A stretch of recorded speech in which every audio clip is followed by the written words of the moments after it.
Love it. Welcome to Tom. How are you, mate? I'm good. I'm looking forward to this because we've got the driver that's been most successful at this circuit, Saudi Arabia, off somewhere else on his honeymoon. No Alex Gillen to come and bore the life out of us today with his 3 wins out of the 5 times we've been here already. No, get him out of here. We're going to have somebody else win, which I'm very much looking forward to. I love it. As much as I love Gillen, yes, okay, we can now have someone else with a good chance of winning. But all the fast guys are back and they're happy because they've got equal car performance back. Okay, they were the ones that were struggling. Let's go see the calendar for this year. Let's go and talk about the tracks. Okay, we are starting off with Jeddah round 1, which you know, that's why you're here. Banging start to the season. What we have as well is we have round 2 going to Spa, one of my favourite tracks, really good for racing as well. Then we'll be heading over to Hungary for round 3, which is again a great track. We can get some good racing. It's better to watch a race at Hungary than it is to race in it. So that'll be good for us. Canada, Chaos at Canada, round 4. I cannot wait for that as well. Then into round 5, halfway through the season, we'll be going to Great Britain. Fan favourite for round here. I feel like that's the track that's always chosen when we have a fan favourite track. Then for the second half of the calendar, we will be going to the Netherlands, Zandvoort. We won't be able to do that so for much longer. Remember, we will be losing Zandvoort at some point. Australia for round 7. Texas for round 8, going to Kota, banging track, and then for the final 2 rounds, we have probably 2 of the best tracks in the game. We have Japan for the second last race, and then ending it at Brazil, which is always the way we should be ending a season, and not at Abu Dhabi. Anyway, that's just me and my criticisms. Okay. What do we think is going to happen tonight in the chat? Please let us know who is going to be winning. We have so many cool drivers coming back into it. Carl, if you're looking at anyone tonight, who are you looking at? Oh, that's a good question, you know. I mean, I'd be tempted to say, Rasin Chai. I think I'm going to highlight. I think, you know, back on equal performance. I think he's got a very good chance here. He's usually a guy that has clean battles, keeps himself out of trouble, and always finds that cut through consistency. So if there's anyone I'm going to put my money on, it's going to be him tonight. All right, okay, we'll talk to the 2 Toms we sent as well. I'm going to quickly go and say Kareem. He's going to be back, baby. He didn't do well at realistic, and now he's going to come back, nailing it on equal. TK, what about yourself? Oh, it's a tough decision, I think. It's one of those that I'm not really sure which way it's going to swing. My initial prediction was a Safso. I think he's found the OG Safso pace that we know and love, but it's hard to go, bet against Ben. 2-time champion, almost was that 3-time champion last season. Couldn't quite get it across the line, though. I love it. And Tom Wilkinson, my friend, what do you think?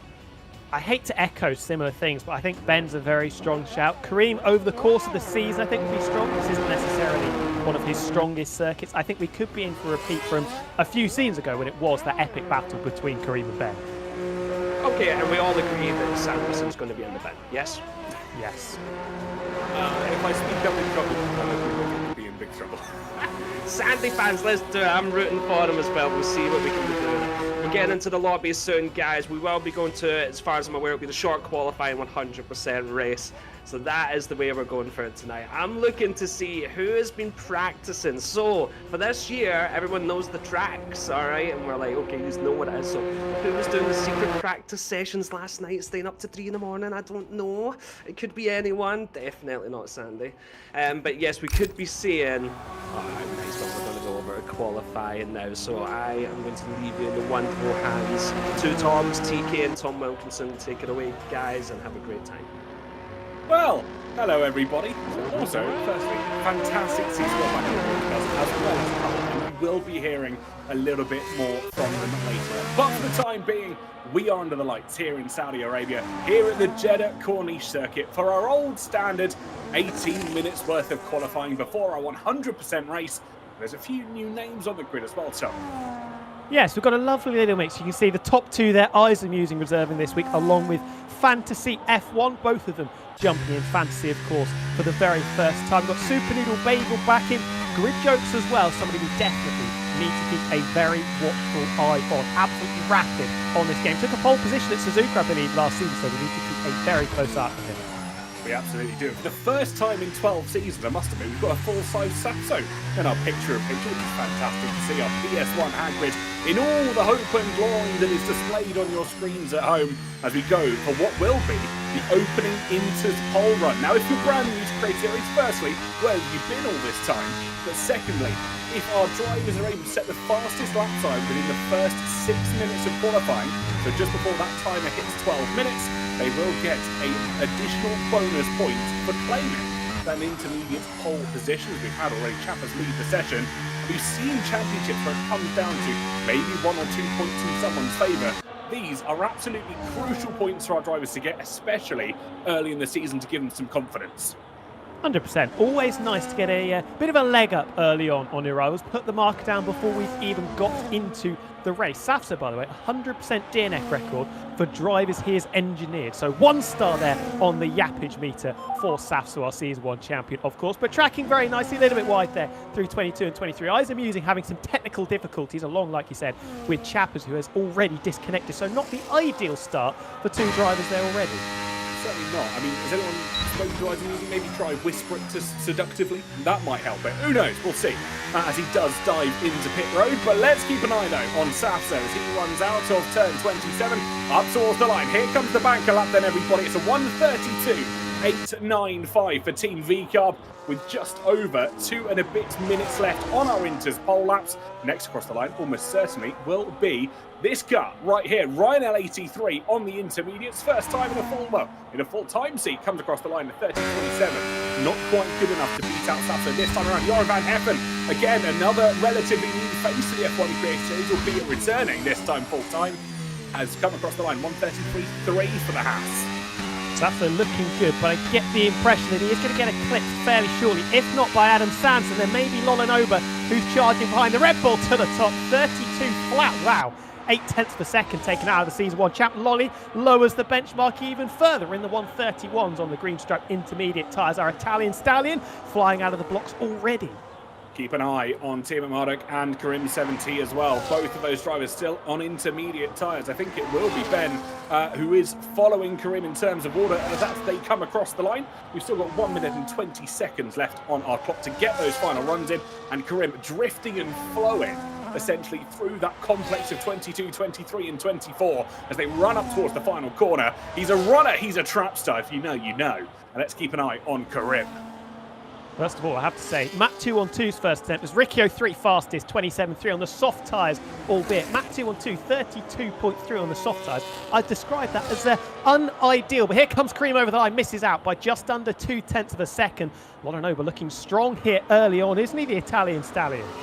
He absolutely is. Looking rather fantastic at the moment. No one can dislodge him with 40 seconds left on our qualifying clock. Tim Marduk in the white ball as he makes his way through that series and complex of corners up towards the final one now. Can our Australian sensation try and dislodge the Italian stallion here for Inter's pole run as they head up towards turn 27, get that braking point right and throw the car into the left hand? I hope it responds. Little bit of a kick out in the rear from Tim Marduk, but he runs up towards the line, will get that rear wing open. Can he start off last season better than he ended last? No! It's only going to be 6th fastest for Ben.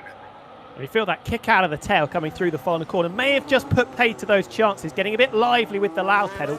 Actually slower at this stage than Adam Sanson, who we saw last season making some really good strides, albeit in fast cars. Speaking of which, Concept 7 fastest overall, 27 flat. And as the clock ticks down, we're below 12 minutes, which means your championship leader already is Lolanoba for, I believe, the very first time.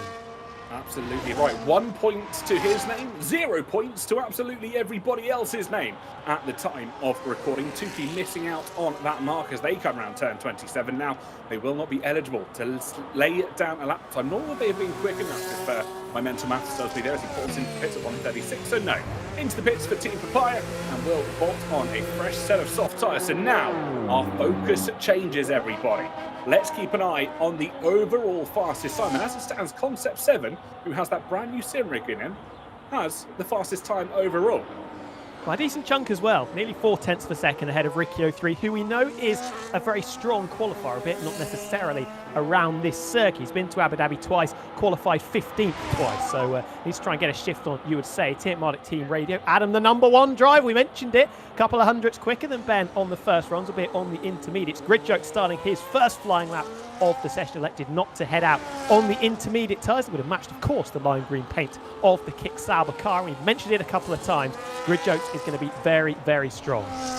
We are hearing from behind the scenes Mr. Carl Paranik just giving us some key information regarding both V-Cubs. So that'll be Razin Chai and, of course, Safso. Safso left the lobby a few moments ago. It's not quite 8 o'clock yet, so we don't expect Safso to crash out quite yet. But both drivers suffering with technical difficulties in this important stage in qualifying. It's roughly around now that will determine whether you can get out for those 2 runs or whether you'll be pretty much locked in to only going for 1. But all eyes on grid jokes at the moment. First time as a reservist here this afternoon, but full time driver, should I say. 4-2 Sauber, he runs up towards the second sector. Can he try and make an impression, shall we say? Not quite fastest in the first sector, a little bit quicker than Ricky, but a little bit down on Concept 7. You can see the car just trying to hustle it there through 22, 23 and 24. Got to be so precise as he thread the needle again. Only a green middle sector, so Concept 7's 27 flat. Looking fairly competitive as things stand. Nearly halfway through grid jokes. 2 pole positions to his name in the Creator Series before. Can he make it 3? Unless this is a bullseye final sector, I think he might just be slotting in the gap between the Williams and the Ferrari. Looks roughly around pace. It is going to be second fastest though, about 3 and a bit tenths off the back of Concept 7, who I must admit, after that earlier run, considerably earlier in the session, still holds the fastest lap amongst anybody.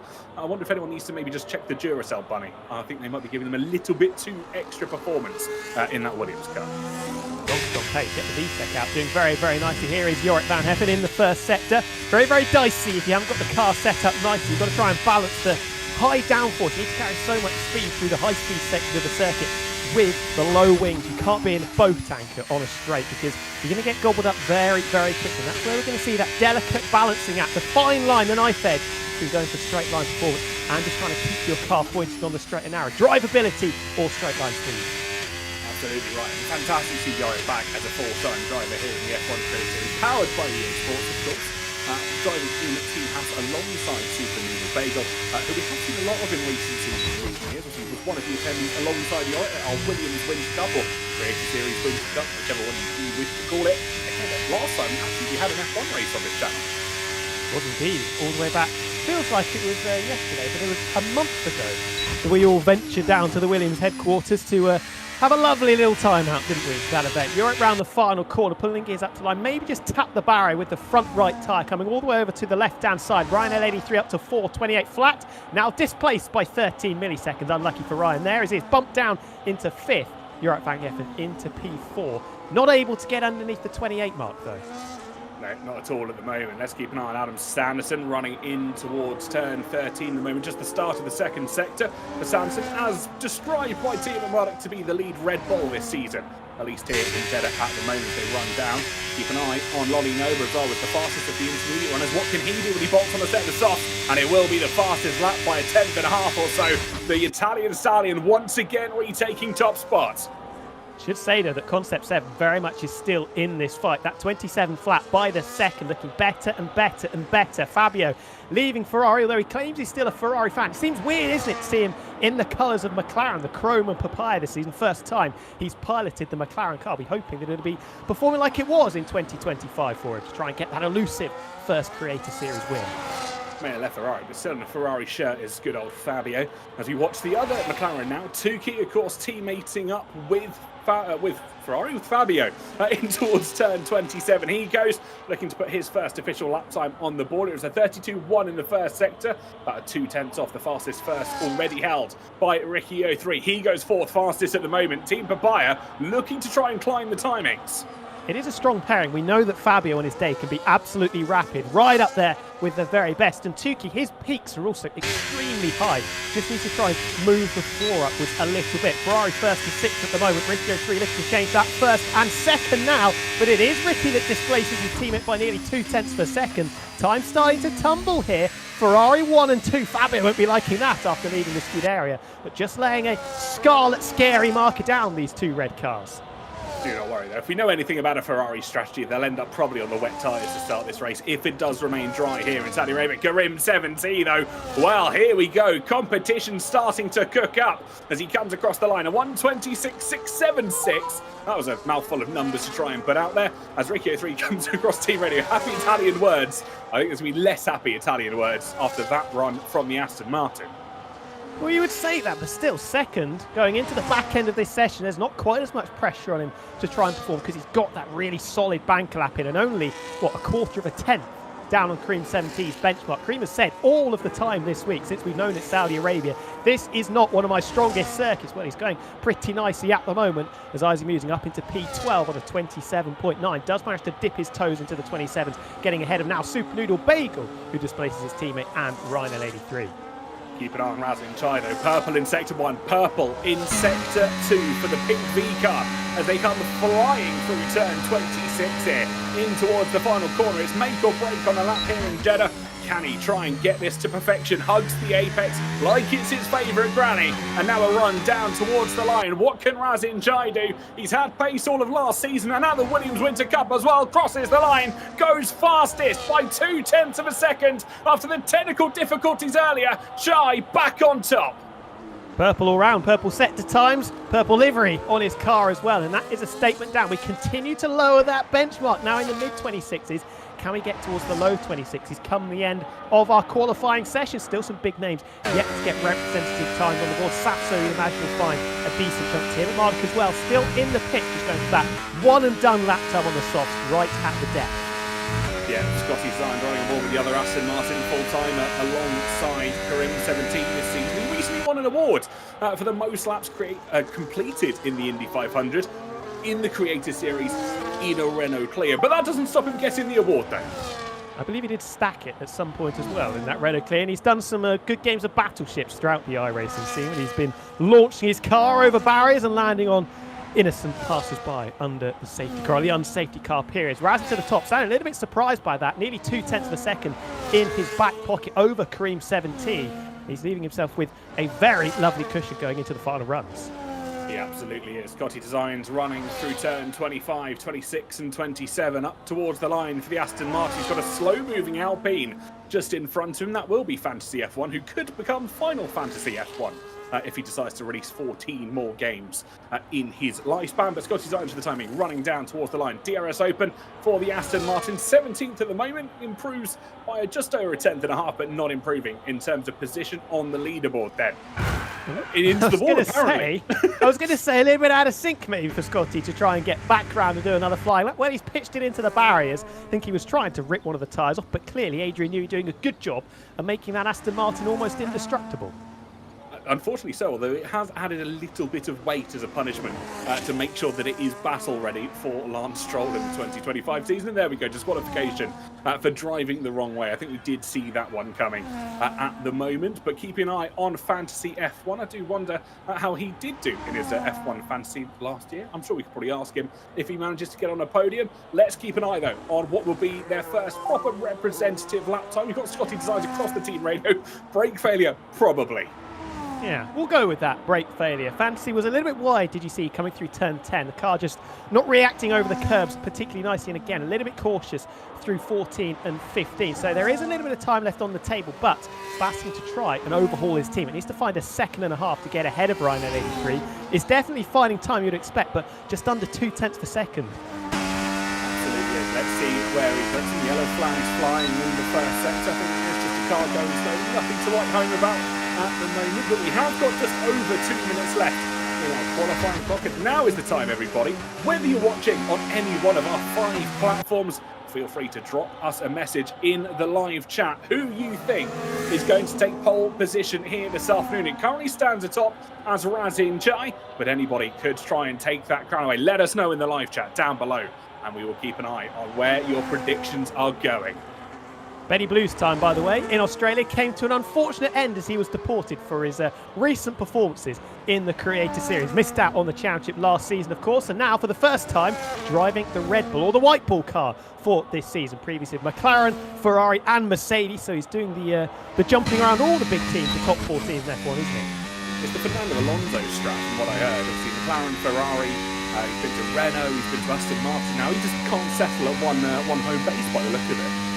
One might call it a glory hunter. We'll have to wait and see. Not fastest in either the first or the middle sector, but it's not a far way away. Just a 10th loss to Razin in the first sector, matching him through the middle sector, so he can try and get a distant slipstream from the Haas in front. Can he just try and get himself in between Razin and Kareem? Bend to the line is P5. Lost time in the final sector, 27 flat. Former pole sitter here, of course, but I don't think that's going to be happening tonight.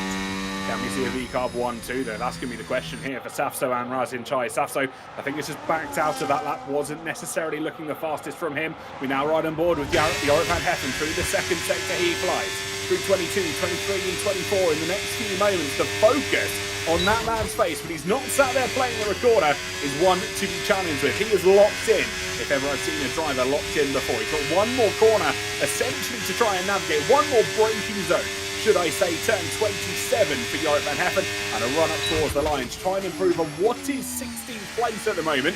Gets the car turned in. Absolutely lovely little bit of oversteer there on the car, but the run down towards the line begins now, burning whatever battery he has got left in the tank. Crosses the line. It's only 14th fastest for our newest full-time driver. Gets into the 27th, but I think we'll be a little bit disappointed by that. Didn't improve in the first or final sector, putting pace to any hopes of maybe getting up towards the top 10. His teammate Super Noodle Bagel also not finding too much time in sectors 1 and 2, so both Haas cars could be towards the back of the grid here if things don't improve. We've got a prediction in the chat for Fabio to win, which is an interesting call from Twitch chat already. I don't want to say we're too early in the season for that, but never say never. Super Noodle Bagel rounds turn 27. His run up towards the line now comes. Concept 7 can't improve from third place. Bagel stays 14th. All the other times about to come on your board. Kick Sauber will be next across the line with both Grid Jokes and Eyes Amusing, neither of whom can improve. I say that as Grid Jokes goes 5th fastest. We watch the Aston Martin run up to the line, as does Lolly Nova. The Aston Martin Crim 7T was second place, taken away by the Italian stallion of Lolly Nova, who immediately is replaced by his own teammate in Ricky 03. None of them can get a touch on Razin Chai here. He still stands atop, but keep an eye as Razin goes even faster by the barest of margins, 24.481, and it's emphatic across the line to go 9th fastest. Everybody else has got a hefty mountain to climb. Adam Sanson was 9th, now bumped back down to 10th because Tukey with a brilliant lap time late on in the McLaren to go 6th. What Convinced do in the Mercedes slots in just behind his Mercedes engine counterpart. Jorrit van Heffen and Fantasy yet to finish, but both of them done in this session. Forza Ferrari, but they couldn't quite take it at the death. Second and third bumping Kareem and Concept down. Razin Chai, Season 5 champion. Remember, this is the venue where he won said Season 5 champion. Getting the good time flowing back fastest by 16 milliseconds over Ricky 03, who I think is probably driver of the qualifying session.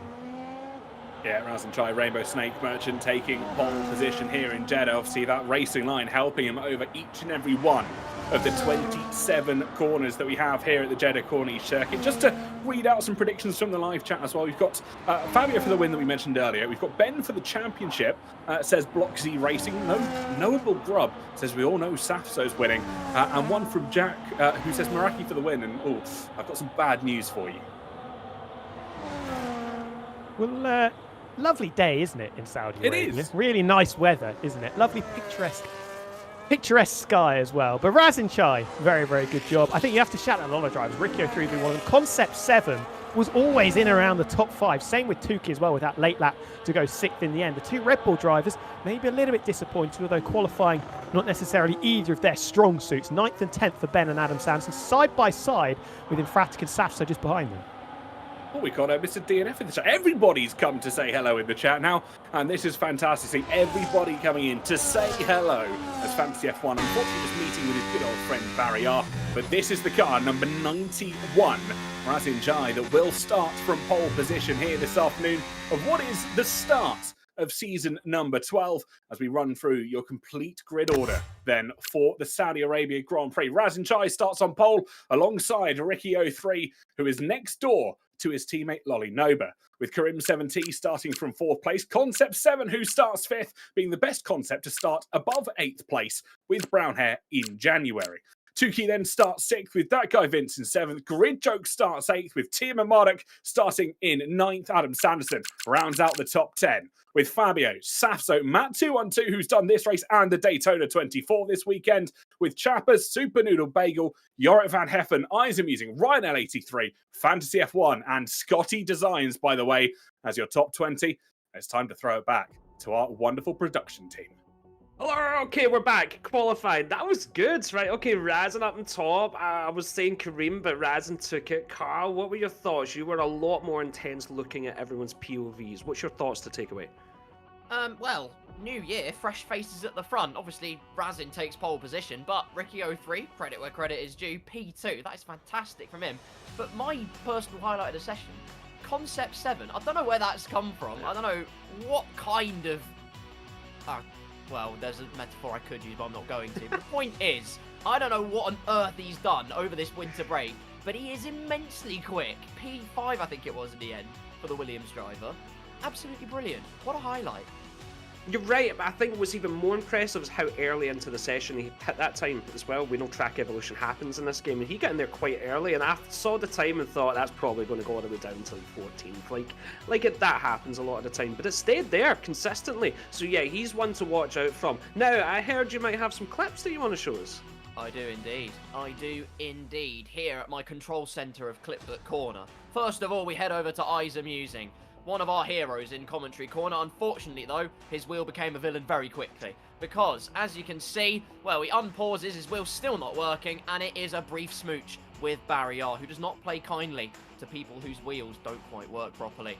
Next up, we go to Tiamat Marduk, because, number one, he had a very, very slick pit entry. So, as you can see, drifts in, locks up the brakes, still manages to hold it. That is absolutely sumptuous stuff. But then, he gets held in the pit lane. So, not only did he talk about Adam Sanderson being the number one as he pulls out of the garage, he's already getting the number 2 treatment, and it's only been one Inter's run. So absolute devastation for Australian sensation. This is the man of the hour, though, the pole man, Mr. Razin Chai, and really, his first qualifying lap was enough at the end of the day, but not by much. Still improved by the most minute of amounts, did everything he needed to do. As you can see, just using the racing line to help guide him on his way, but he never really broke a massive amount of delta. It was always supremely consistent, as we've come to expect from this man. At the end of the day, out of the final corner, his delta was down on his screen as he made that run towards the line, but in the end, the most minute of improvements is a mountain move for Razin Chai, as he is our first pole sitter of Season 12. Fair play, that was good. I love that, Carl, taking us right there. So, okay, so we've got some people that we're going to look for in the race, but we've also got some other people that maybe didn't perform like the... Where was Fabio? In the bin. Terrible. Game over for him, right? That's it. Now that he's left Ferrari, it's just, he's washed now, right? It might not be a race win today, ladies and gentlemen. I'm sorry to disappoint you. It's very interesting, though. I didn't get clips of it in the end, but I watched his first flying lap in that McLaren car. Of course, I feel like he still has loyalties to Ferrari because he ended up, well, let's say he just carved out his own track at the end of the day and he ended up about 6 seconds slower. So all very interesting. Clearly still some heartfelt affiliation there. All right, we're going to head to the race, guys. We'll see you soon. The 2 Toms take it away. Well, here we go, everybody. Formation lap underway for our drivers. 50 laps of Jeddah about to head your way here in Saudi Arabia. And as we said earlier, the grid well and truly stacked as Razin Chai already being, well, lovingly and effectively pumped, shall we say, from Karim 7T. And just a note on what we've heard from Scott Taylor. Obviously, Fabio is not any more washed than he was when he was at Ferrari. Maybe the rose-tinted glasses just helping out all of our people back at home. But Razin Chai surviving the opening corner chaos, unlike Ricky 03, Karim 70, Adam Sanderson, Eyes Amusing, Ryan L83, and Fantasy F1, who all have been disqualified from this formation lap and will start with ice-cold tyres. Speaking of tyres and temperatures and all that malarkey, it's 20 degrees in the air, 22 on track, so not quite as hot as we've had a Saudi Arabian Grand Prix before, but certainly not as cold as ice. 100%. Interesting tyre strategies as well, with Raz and the pole sitter on the softs and the majority behind down to Grid Jokes on the medium tyres. Jarek Van Heffen in P16 going for the medium as well. Travelled over to England for our Williams tour, but we did think he was the furthest driver, the furthest person to travel all the way just to come home in 30th. So a trip unworthwhile, it has to be said. We got to spend time with friends and loved ones. That was the true meaning of Christmas. No matter whether you finish 1st or 13th, I'm sure you had an absolutely lovely time up at Williams in Grove. And again, massive shout out to them for hosting us, who was absolutely lovely. More information coming through from Carl Peranic, our man with his ear to the ground. And we have been told Team Marduk has underfueled a lot. Welcome to Season 12 of Create Series 8, ladies and gentlemen. Absolutely nothing has changed. Putting all his eggs in the safety car basket. Hopefully they hatch him, otherwise it's going to be a little bit slow on the last 5 laps, either through some extensive lift and coasting, or because he's going to be trundling around in second gear because he's got no fuel left in his wagon. Yeah, we've got the slowest poke competition going on at the moment between Safso and I believe the Haskart. That will be Jorik van Heffen. We are watching with Tuki just crawling up towards his grid box, making sure that he does not get there before anybody else. I'm not quite sure if this is to save tyre temperature or anything else, but let's run through the tyres though very quickly. Pretty much 99% of the field are on mediums. Team Harmonic Scotty Designs, by the way, and Razin Chai, so that is front, back and slap bang in the middle, opting for the soft tyres with Adam Sanderson, the only driver starting hard here this afternoon in Saudi Arabia, to wait for the final cars to crawl up towards their grid boxes. We've got Season 12 about to get underway. Get your predictions in the live chat then, where you think this one is going to go. We've got all 20 cars on the grid then. Season 12 starts here, everybody. 5 lights lit. And the lights go out, and we go racing in Saudi Arabia. And it's a good pull away from Razin Chai, our pole sitter, but keep an eye on Riccio 3. Both Ferraris going side by side towards the first corner. Karim 17 wants to try and get involved with the X as well. Tuki's got past Vince. Team of Modern gets past Grid Jokes as well. The run down towards the opening sector of corners. 4, 5 and 6 now. The Super Noodle Bagel falling through the order. Falling is Ryan L83. He's out of the race, and we've got a virtual safety car. Welcome back, everybody. Creator Series, here we go on the opening lap. Ryan L83's first race of Season 12, lasting all but 25 seconds there. Not good news at all. Perfect launch for Razin Chai, making the most of those soft tyres, blitzing it out of the blocks and putting over a second between himself and the almost scarlet civil war that we saw between Ricky and Lonanoba. And contrasted starts with the Red Bulls as well. Ben making the most of the softs to jump ahead of Grid Jokes. Adam Sanson struggling for grip on the hard tyres. Ice-cold hard tyres, dropping behind Fabio. We're not quite sure which is worse. Ryan's driving an F125, whereas driving the Robo race. If you know, you know, and if you don't, ask Daniel Gilligan. I'm sure he'll give you an extensive update as to what that is. But as it stands, Concept 7, as the top 5, 6, 7 cars have not changed position from this race start. We've got the driver of Team Harmonic up 1. The biggest change, I have to say, Scotty Designs up to 15th place from 20th on the grid. 5 positions he has jumped. Fancy's up 2. Isaac using and that 2-1-2. I wouldn't be surprised if they did not have damage at this point in the race after Ryan L83 bows out for an early shower. Yeah, Matt definitely, after starting 13th, it turned out he was unlucky as he drops down into last on the road. Jumping over from one game to another can never be too easy, can it? This is quite a long virtual safety car as well. Razin's still able to stretch his legs. There we go, fast lap, racing the green flags, flying. We can barrel down into turn 1 for the second time at full speed. And there's a big gaggle of cars in the midfield because Tuki on the button trying to take 5th place off the hands of Concept 7. There goes Dak Gummins launching it in, nearly off the circuit, clatters into Tim Monica, who says, I'll have a piece of that, thank you very much, and picks the pocket of the Mercedes. And Vince, I think, just a little bit too ambitious there, trying to make up places on the restart. Yeah, you're absolutely right. Mercedes had an interesting rejoin, shall we say, when they went side by side with Tuki. Tim Monica, wonder from down under, managed to make up a rather easy position for his liking up to 7th place, of course, starting on those softer tyres. They will be firing up significantly quicker than anybody on the medium, but let's not forget it is a long race here at the moment. 50 laps, we've only had 1 tour of the circuit so far, and Matthew the 2 down to 16th place gets the better of Super Noodle Bagel up to 16th down from 17th place, and now our driver starts to fall into that rhythm. The first time they've gone through this section of corners at full racing speed with all the other cars on the circuit, so keep an eye on Razin Chai here. 2 seconds to the better of Riccio 3. 100%. No pressure on him at this stage because if Riccio 3 struggling, we spoke about almost Scarlet Civil War on the opening lap. Well, Lonanova very, very close indeed to the back of his teammate, less than 3/10 of a second now. Maybe challenging for that second place into the braking zone of the final corner, and indeed he does, as we do see the switcheroo between the Scarlet cars. Lonanova now holding second, will try and charge after Razin, who's making the most early on of these soft compound tyres compared to the medium of everybody behind. Seeing Tim at Mark sideways a couple of times. That Red Bull car looked a little bit nervous through the high-speed corners, but definitely keeping it pointing on the straight and narrow and trying to tuck into Tuki in front of him. Just to keep an eye further back, look at that, him fratting down the inside of Grid Jokes, who's got damage from right end plate missing. All that kicks out, so we've had a few cars in the wars from this early stage of racing. Chappers F1 gets the better of Jorik van Heffen as well, through that complex of 1, 2 and 3. But watching on board with Grid Jokes, you can just see, I think, the start of a struggle, I think, for the kicks out. They're overfueled, they're low on downforce at this moment in time.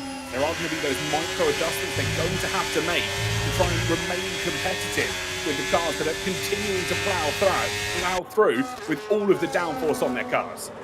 car can feel like a boat on full fuel normally. When you take off or chip off a bit of your front wing, especially around a circuit like this, that is going to be not undrivable, but pretty close to uninspiring as you try and thread the needle through very precise high-speed corners. It's got to be so delicate with your inputs. And already Adam Sanderson now closing up to the back of the Sauber. It's not been a brilliant start, but Grid Jokes has it. Maybe underperformed slightly in qualifying, could have been a little bit higher. And now with that little bit of damage early on, could fall out of this DRS train in not too many laps. Oh, I'm just enjoying the helicopter shot as we head round Jeddah. It's absolutely stunning. One of the best camera angles in this game, and quite possibly in any racing game, is the camera shot. Ricky 03, though, side by side with his teammate Lolly Nova as they head through turn 27. I think the Ferraris maybe starting to work well together here this afternoon on the run down towards turn number 1. However, they are continuing to lose starting to Raz and Chai, albeit they could be differing on the tyre strategy. Tukey sets the fastest lap, immediately taken away but by the McLaren, that's weird to say, of Fabio, as he goes fastest at 31.3. They're heading towards the first corner. Fabio not quite on the rear of Deco Vince quite yet, and that's Sasso getting the better of Chappers as well. Fantastic move from the V-car, managing to file his way through a time. 100%. Couple of drivers on the defensive. Interesting tactics from the Ferraris there. You remember on the previous lap, Lolly absolutely blasted past Ricky on the run into the final corner. Ricky wasn't close enough and then opting to sit behind into the final corner and into turns 1 and 2 as well. Ben's saying he doesn't feel like he's got the pace today, running fairly decently in 7th at the moment. And on the alternate strategy, you know, there's one driver that's very canny and shrewd with his strategy. Will roll the dice multiple times to try and find the right sequence. It is Tim McMahon. Get the face cam just to keep an eye on where he's looking. You can see his eyes darting around the screen, left, right, keeping an eye on quite possibly everything that's going on as he has the both Ferraris in functioning well and truly in his grasp as they head in towards one of the most treacherous chicanes on this circuit. Don't try and go side by side at this moment in time, because I guarantee if you've watched F1 esports, it doesn't tend to end well. Difficult to follow, especially with the dirty air. You saw Cream was absolutely nowhere near the apex of 22 as Ricky does fly back past his teammate. Continuing to trade blows, the two Ferrari cars occupying 2nd and 3rd as things stand. Now Tim Lark, can he get the traction with the soft tyres out of the final corner, staring at the rear diffuser of a car that he used to be here, but not on this F1 25 game. The Ferrari swap places once again as Lolly takes 2nd place back of his teammate, and Ben, that'll be very, very easy down into turn 1. Tukey doesn't fight it, taking 6th place now behind the McLaren. Grid Jokes falling down the order. I think he might be in the pits then for Team XII. He is indeed. That will be a front wing replacement. I'm almost certain of it, because there is no way a medium tyre runner is going that early into pit road. Though Lolly Nova, Ricky 03, both Italians still managing to work their way through the field. They still stand 2.2, 2.3 seconds off the back of Raz and Chai, but they have started to make inroads. They gained a couple of tenths here and there, but the tyres are going to be the all-important thing as they continue to run through this race. Those softs on the car of Raz and Chai will only continue to get worse until his inevitable pit stop when both Ferraris, both Italians, I'm sure, to the honour and, well, celebration of their chat, will take the lead of this race. It's inevitable at this moment, everybody. 100%. The pride of Italy. Two Italians in the most famous Italian sporting institution, potentially leading the race in the season opener. As Ricky doing a bit of weaving there. Maybe he's trying to signal to his team at Lola that he is planning on passing him again on the run into the final corner. So he can try and share DRS to stem the flow to Raz. And on the end of lap 5 at the moment, you'd expect the soft tyres starting to just equalise out with him, if not already worse than the yellow stripe medium tyres. Former champion of P4, Cream as well. Just happy to sit off the tail of the Ferrari, get dragged along in the DRS, just look after the front tyres in particular as well. Yeah, absolutely. Interesting to know about champions and drivers on the grid at the moment. First time in about 2 years, we haven't had a driver signed to a team on the Creator Series grid. Of course, both Tom and Fabio leaving their respective teams. GB not racing in a full-time seat at the moment. Who knows? Hopefully one day we will see that glorious, I can't even call it called head anymore. The glorious head of hair returning to the grid. Raz and Chai, something about a Sunday morning stroll, I believe that was coming along from the team at radio. But also, one other fact, we've got the first time since season 4, I believe, we haven't had our previous champion on the grid here, Tom. There's no Meraki going into this season after he performed brilliantly to take the season 11 champion on realistic cars, of course. Remember, for this season is Scotty Designs, by the way, I should say, taking a trip off the circuit through turn 12. We are back on equal performance cars for season 12 and most likely the foreseeable future. Raz and Chai, just being whittled down ever so slightly, now 1.7 seconds between himself and the lead Ferrari, with Ricky just dropping off now ever so slightly, that gap sitting at just under 7 tenths. We've had McLaren Gridmaster in the chat in Twitch asking, does anyone want to hear a joke? Yes, I absolutely do. Tell us the joke. No pressure.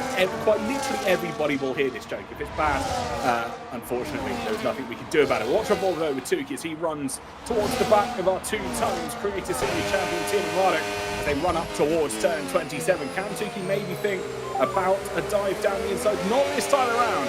As Razin tried once again over the team radio. Cars behind the game, no problem for us. He's well and truly happy, sat where he is, knowing that he will have to inevitably pit. I wonder if he'll pit as soon as the cars behind are in DRS range. 100%. Soft tyres definitely second best to the mediums at this stage, although Tuki dangled the nose down the inside of turn 1, opting to sit behind for the time being. Can't be too cautious and too tentative because you can see the gap between Ben and Concept in front of him, hovering around about a second. Don't want to have a big split in this DRS train, otherwise you might just get yourself a little bit detached and just find it slightly challenging to get yourself back in the ballpark with the group in front. That's absolutely the worry. Oh, hello everybody. I didn't expect to come on camera there. That was an interesting one. But we have got a real diversification, I think, at the moment amongst our grid. We've got the split of the DRS train. If you look at Adam Sanderson, 2.1 seconds off the back of Fabio. Tiamotic teetering in that balance between 1 second and 9 seconds. He just needs to close that gap up and retake DRS control. Yeah, hard tyres should come back to Adam as this stint progresses. He's done a decent job, to be fair. Still relatively in touch with the 9 cars in front of him. Obviously, Razin did check out initially. He's about to fall inside the 1 second window to the lead Ferrari of Lauren Over. Ben just about clinging onto the coattails of the quintet in front. Concept 7, haven't mentioned the Williams in P5 at the moment. Doing an excellent job at this stage. 7 laps into the first round of season 12. And you can see in the bottom right hand of the screen, that is Tuki finally taking 6th place off the hands again of Tim McMahon. That's been a couple of laps coming as Kareem doesn't trouble the apex at all of the final corner. Concept 7 running incredibly well up in 5th place as they run down towards the first corner. This is an incredible drive from him. I must give him full credit. He's got a brand new sim rig, a brand new wheel setup as well. It's something that he has shared quite diligently on stream. As Tim might be Taco Vince having a good old scrap through the first complex of corners 3, 4, 5, 6, and 7. And it is Taco Vince still side by side. They run through those corners. Interesting to keep an eye on that battle. Yellow flags are flying. Who's that? That's Ben. Ben's in the wall. Well, it takes 2 to tango. Was tussling with that Gavitz in the first sector. That can be a little bit of a tricky car to play, and he's found himself facing the wrong way, face first with the barrier, chipped off part of his front wing as well. And the former 2-time champion tumbling to 15th. With, you can see there, missing that front right end plate. Said he wasn't feeling particularly quick. Now with a very tall order to try and overcome that damage and get himself back into this race. I think Ben would have been hoping and praying potentially for a safety car. Now, we've seen other drivers have dove in early, shall we say, for pit stops. That will be grid jokes and further down. The likes of Fantasy F1, Super Noodle Bagel and Isaac using it as well. Timo Mod across Team Radio. No one hit me, please. Oh, well, unfortunately, he's hasn't happened, shall we say. Yeah, none of the cars hitting him, but he definitely had a chat there with Barry. I think the lead might be changing hands for the very first time. To the outside we go with Lolanoba. Razin not going to fight this one too hard, although he might be brave and breaks into the final corner, just keeps it in there on the inside, trying to make the most of what's left of those soft compound tyres. And the 2 Ferrari cars going to double team the former Ferrari driver. Lolly will start lap 9 in the lead of the race. DRS for Razin, DRS for Riccio 3. I think he's at least going to stay in second, thinking about taking the lead back down the inside into turn 1. Inside of 1 becomes outside of 2 for Razin.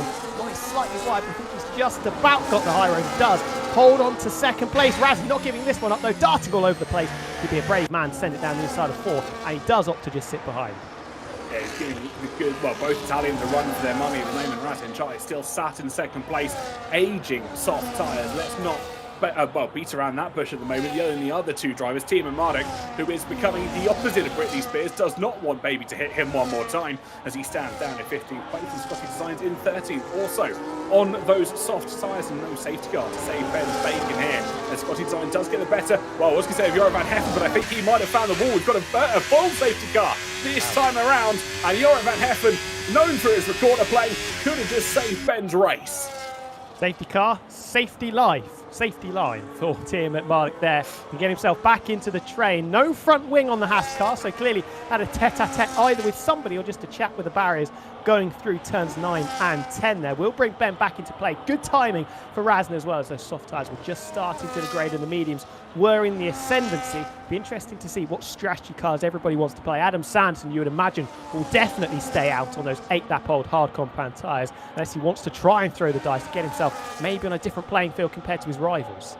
This could be a key piece of track position for Adam Sanderson. As we said, started on the hard tyres, the only driver on our entire field that started on the harder set of tyres. And Jori van Heffen, part of Haas F1 team, just maybe testing out some technological advancements. The Droop Snoop, as you may want to call it, in reference to the good old Concorde. But in comes Lolly Nova, in comes Razin Chai as well. Look at Ricky. Ricky stayed out, has he? Well, no, he's dropped so back far back. Pack up to some tune. I know we talk about backing up to try and give yourself some space. The gap was 13 seconds as he comes into the pits, and the guys behind absolutely jot that they could do about it. Lolly out on the hard tyres, Razin on the medium. Then we have a long way to the group behind. But Adam Sanderson might be about to inherit the lead. It's touch and go. You can see with the Ferrari. I think, yes, Adam Sanderson staying out. Now your race leader. Or not.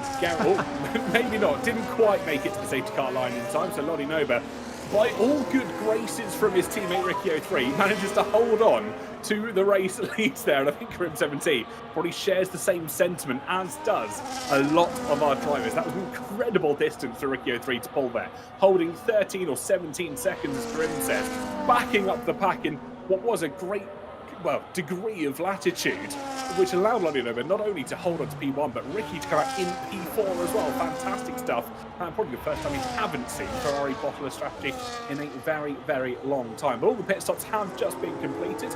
Pretty much everybody's opted for the harder compounded tyres, with 4 drivers opting for the mediums.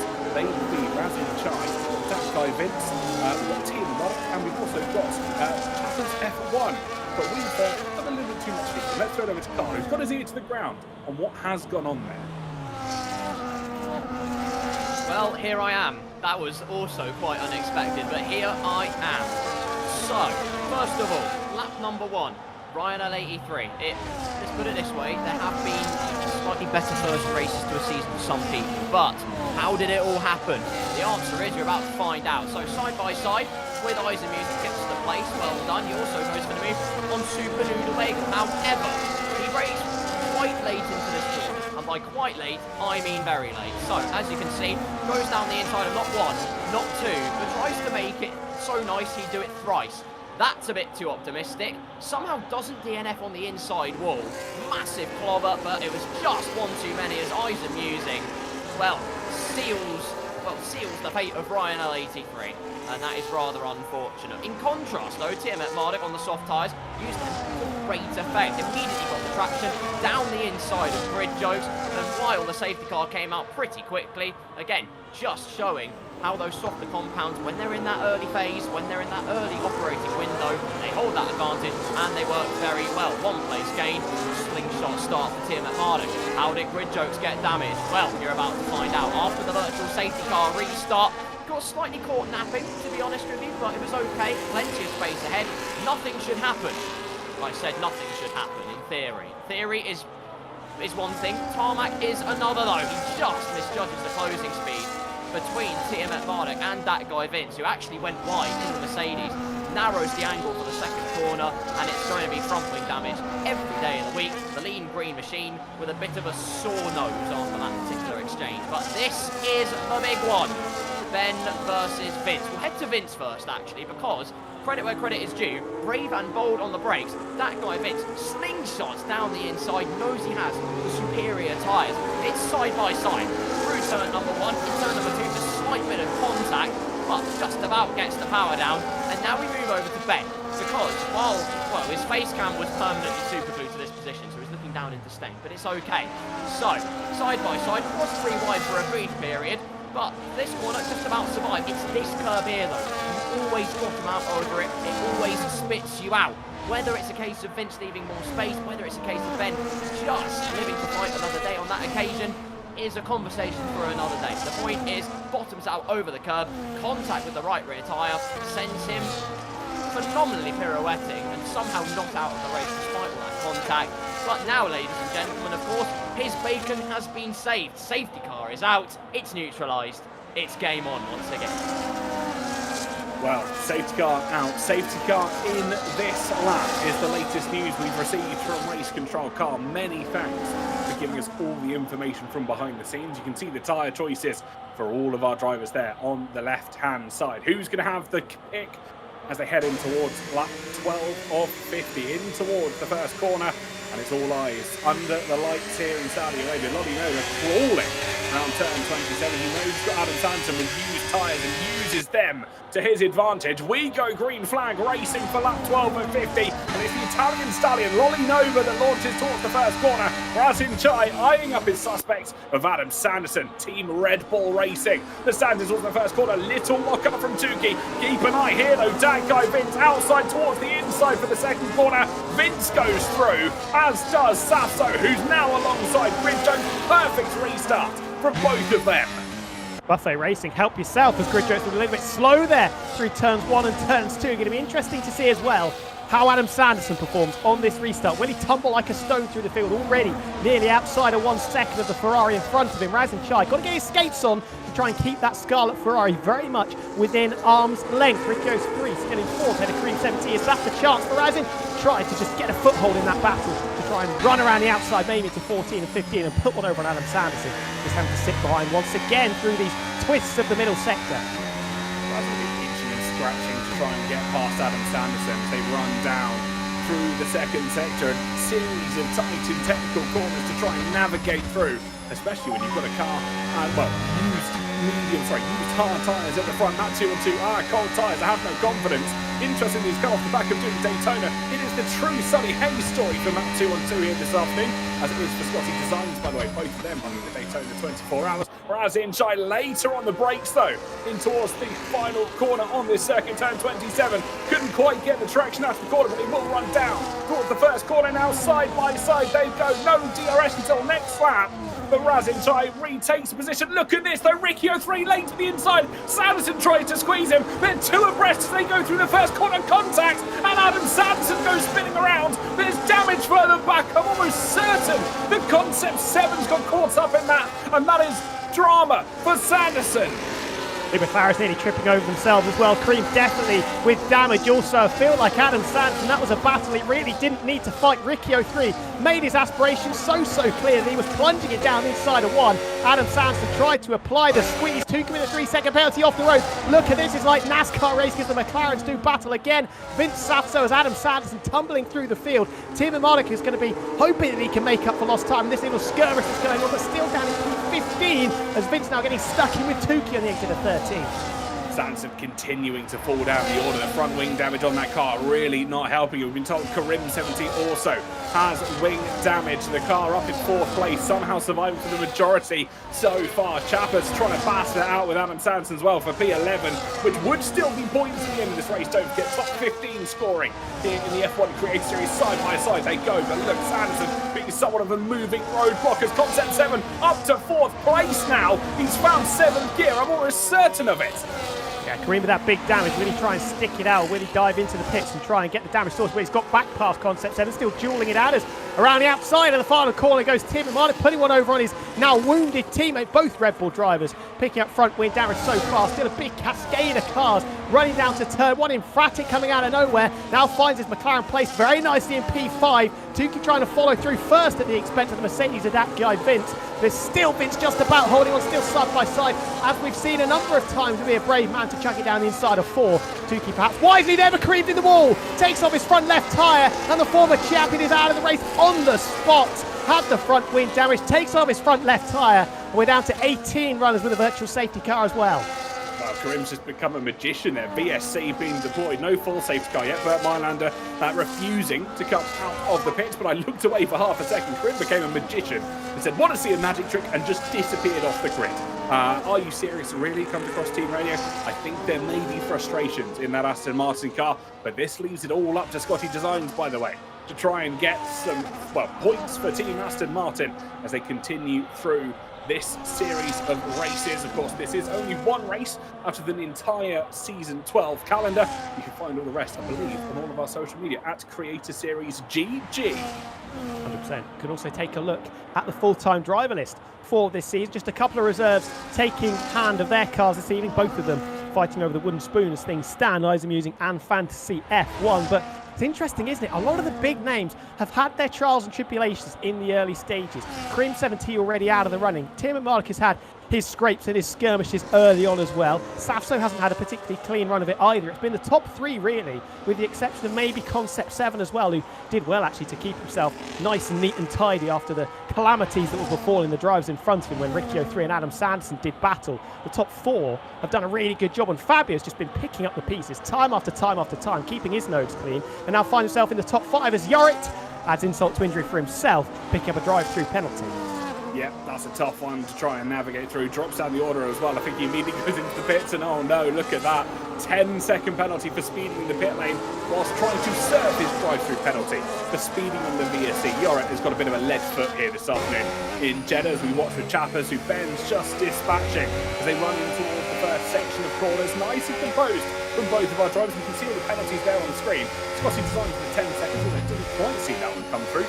Maybe that came a little bit earlier on, but both Aston Martins having a hair raiser here in Jeddah. Chappers a bit all over the place there. Tapped the barriers once and then twice, I think, as well, going through turns 8 and 9. Scotty, I believe, picked up that 10-second under the full course safety car quite early on. I didn't quite catch what actually happened, but that's been looming and lingering over his head ever since. The top two have absolutely checked out. Ricky now 5 seconds almost off the back of Razin Chai. If we don't see any more safety cars, which, you know, don't count your chickens just yet. I think we could be seeing one, maybe two more in the remaining 35 laps. These two in a straight shootout at the moment. Lolly versus Razin Chai. The championship leader, Lolly, of course, with that point for intermediate pole, as emphatic on all the wrong parts of the racetrack there through 23, 24 and 25. I think Vince is going to lap that one up on a silver spoon and does pick up 5th place for his troubles.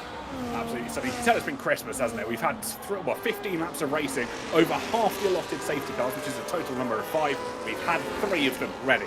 So fingers crossed, hopefully only 2 more to see this race out. We're not even at half race distance yet, everybody. Calm your chickens, hold down your horses as we run down towards the first corner for the 16th time this Grand Prix. Matteo 2 gets the better of Chappers. Who was that? That was Fabio just going late on the brakes, potentially just tapping the rear of that guy Vince, but thankfully no damage to talk about at the moment. The back up the front starting to hot up as well.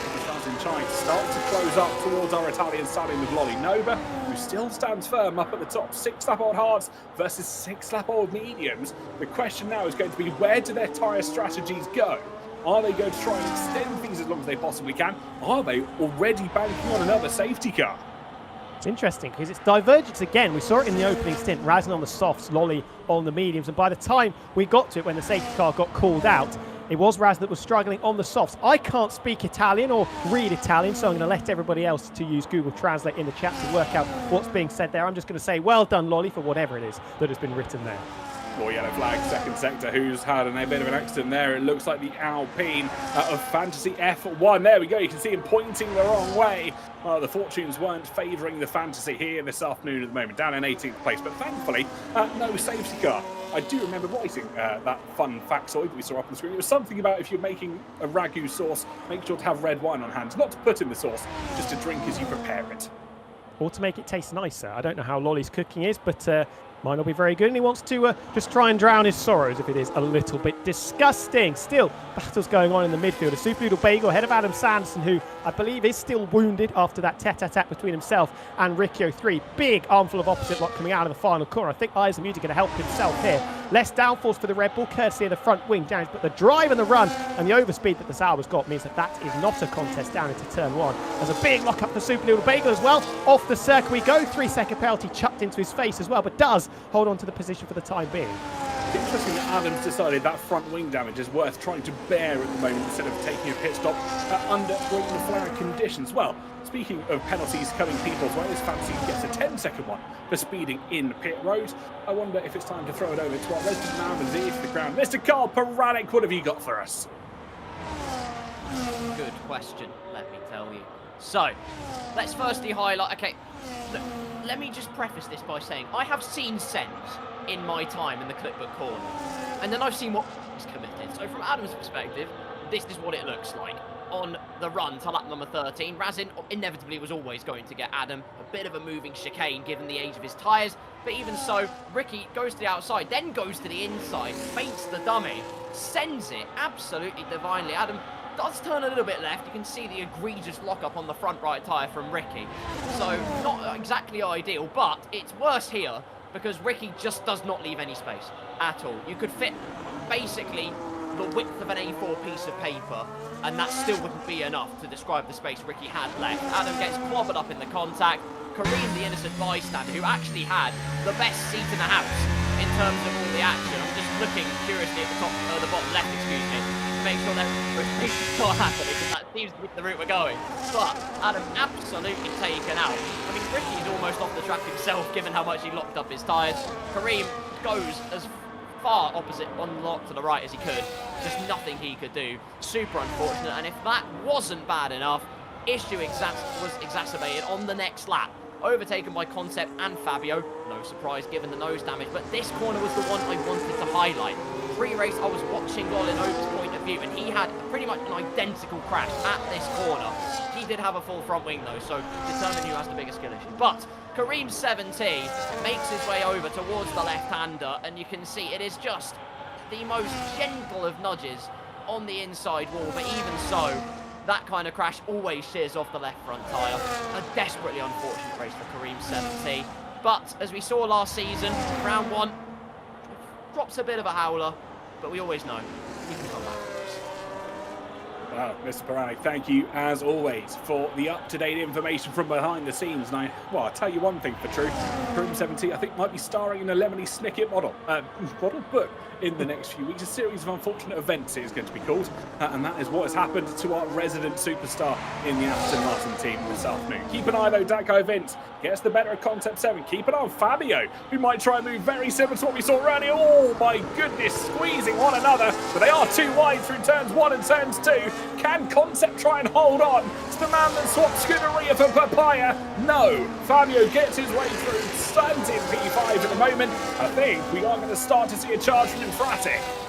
Punchy stuff, and at the moment there's definitely a podium position on offer for somebody if they want to try and grab it with both hands. Ricky has occupation of 3rd as things stand, 3 seconds ahead of this dueling little scrap from 4th down into 9th, with Tim McMardick just arriving on the scene. You can see in the back of shot there on the run into turn 13. Ricky can probably count himself a little bit lucky to still be in the position he's in. We saw that tete-a-tete between himself and Adam Sanderson. Both of them, realistically, I think unnecessary is the best way to describe that. Both of them could have made lives a little bit easier for themselves and one another, and eventually it was Adam Sanderson who was perhaps unfortunately the one that came off significantly second best.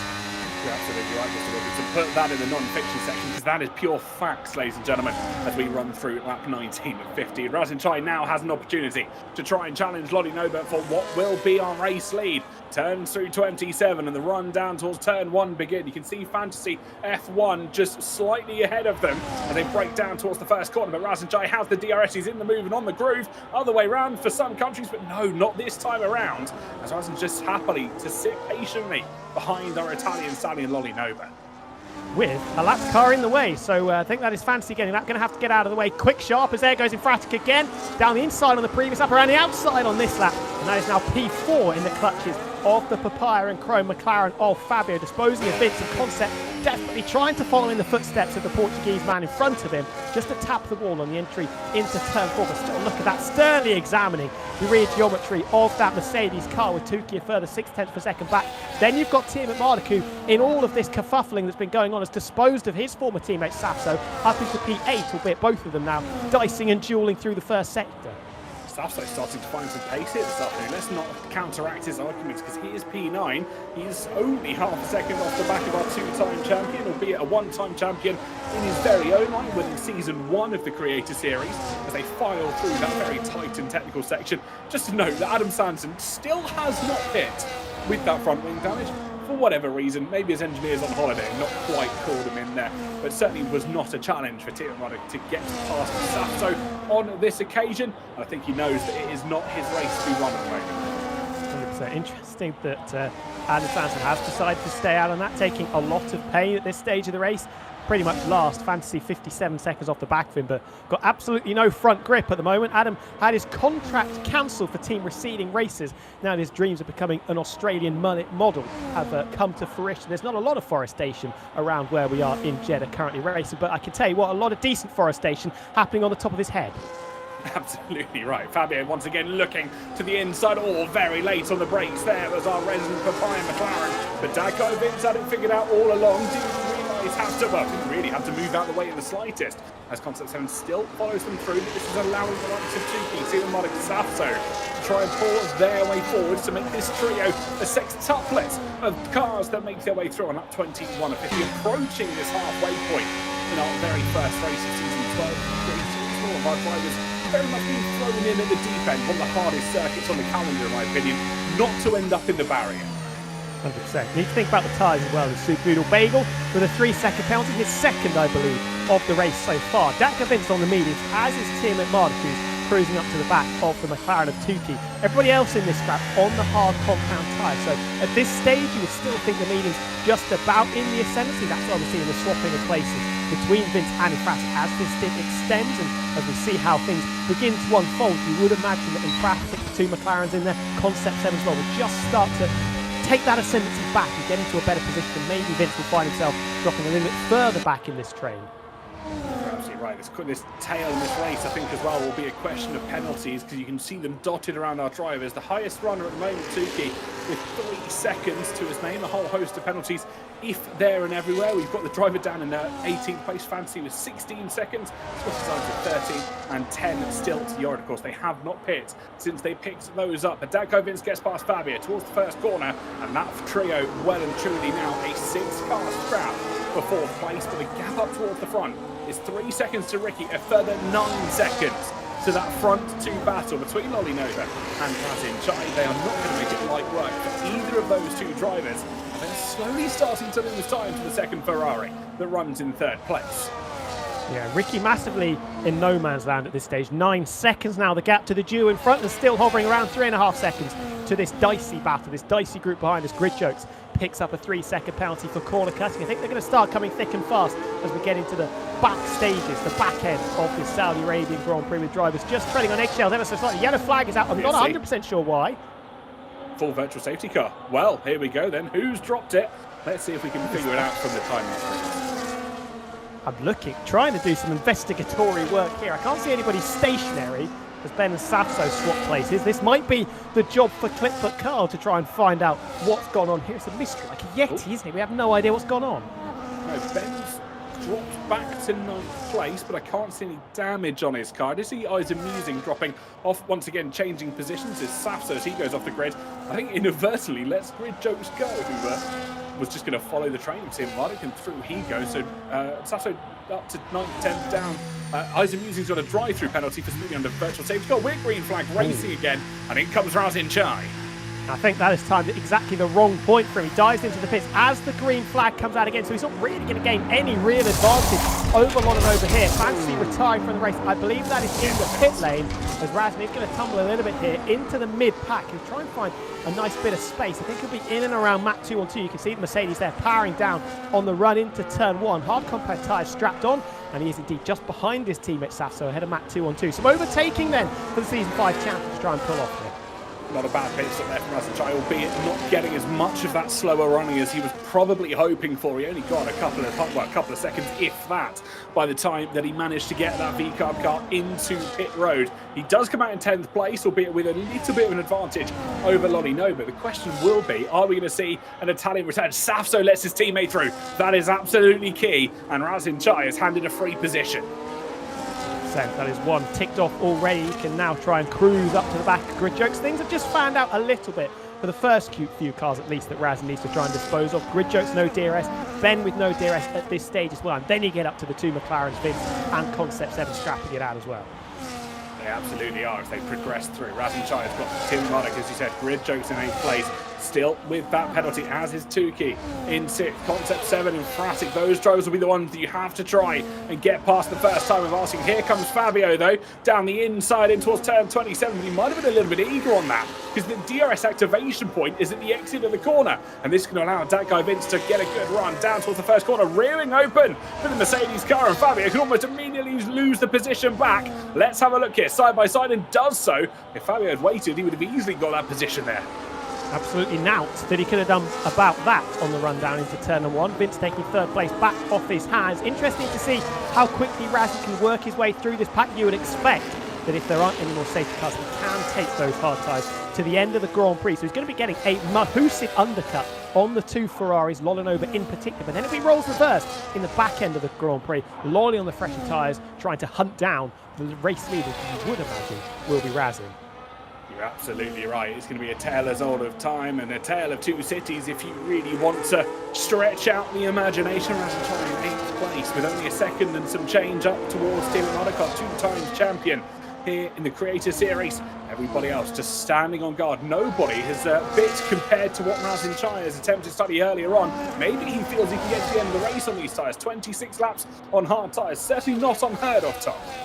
Definitely not. It's definitely the strategy that I think he's probably trying to pin down and go for to give himself the best opportunity at winning this Saudi Arabian Grand Prix. Of course, Lolinova, intermediate pole in qualifying. He is now the out-and-out championship leader. 1 point compared to 0 for everybody else on the field as we watch the battle for third continue to rage on. Mercedes, McLaren, Williams, McLaren behind them. It's Razzie Chai disposing of Tim and Monaco. I think that would have been fairly regulation, yes, with the helping out of the DRS. That is Raz in the pole sitter up into 7th now, chasing after this quartet.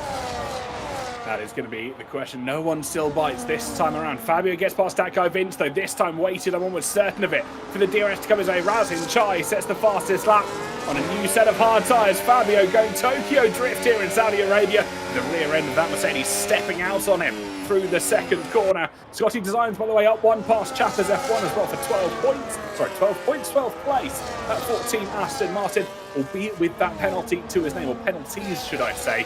He will drop considerably down the order. Wentz that won the final classification comes into fruition. Super Noodle Bagel gets the better of Joran van Heffen as well. Teammates swapping positions left, right and centre. 100%, but it is only for the final points-paying positions down in 14th and 15th, respectively. Concept 7 still sternly examining the back of that guy Vince's Mercedes. I think he's going to have to looking in his rear-view mirrors fairly shortly, along with Tukey, because Razzie Chai arriving at a rapid rate of knots already in the DRS range of this group of cars. Ben trying to get dragged along as best as he possibly can, but he's now 1.3 seconds off the back of the Season 5 champ, so going to have to do the work all by his lonesome, get back up into the same ballpark as this 4 in front.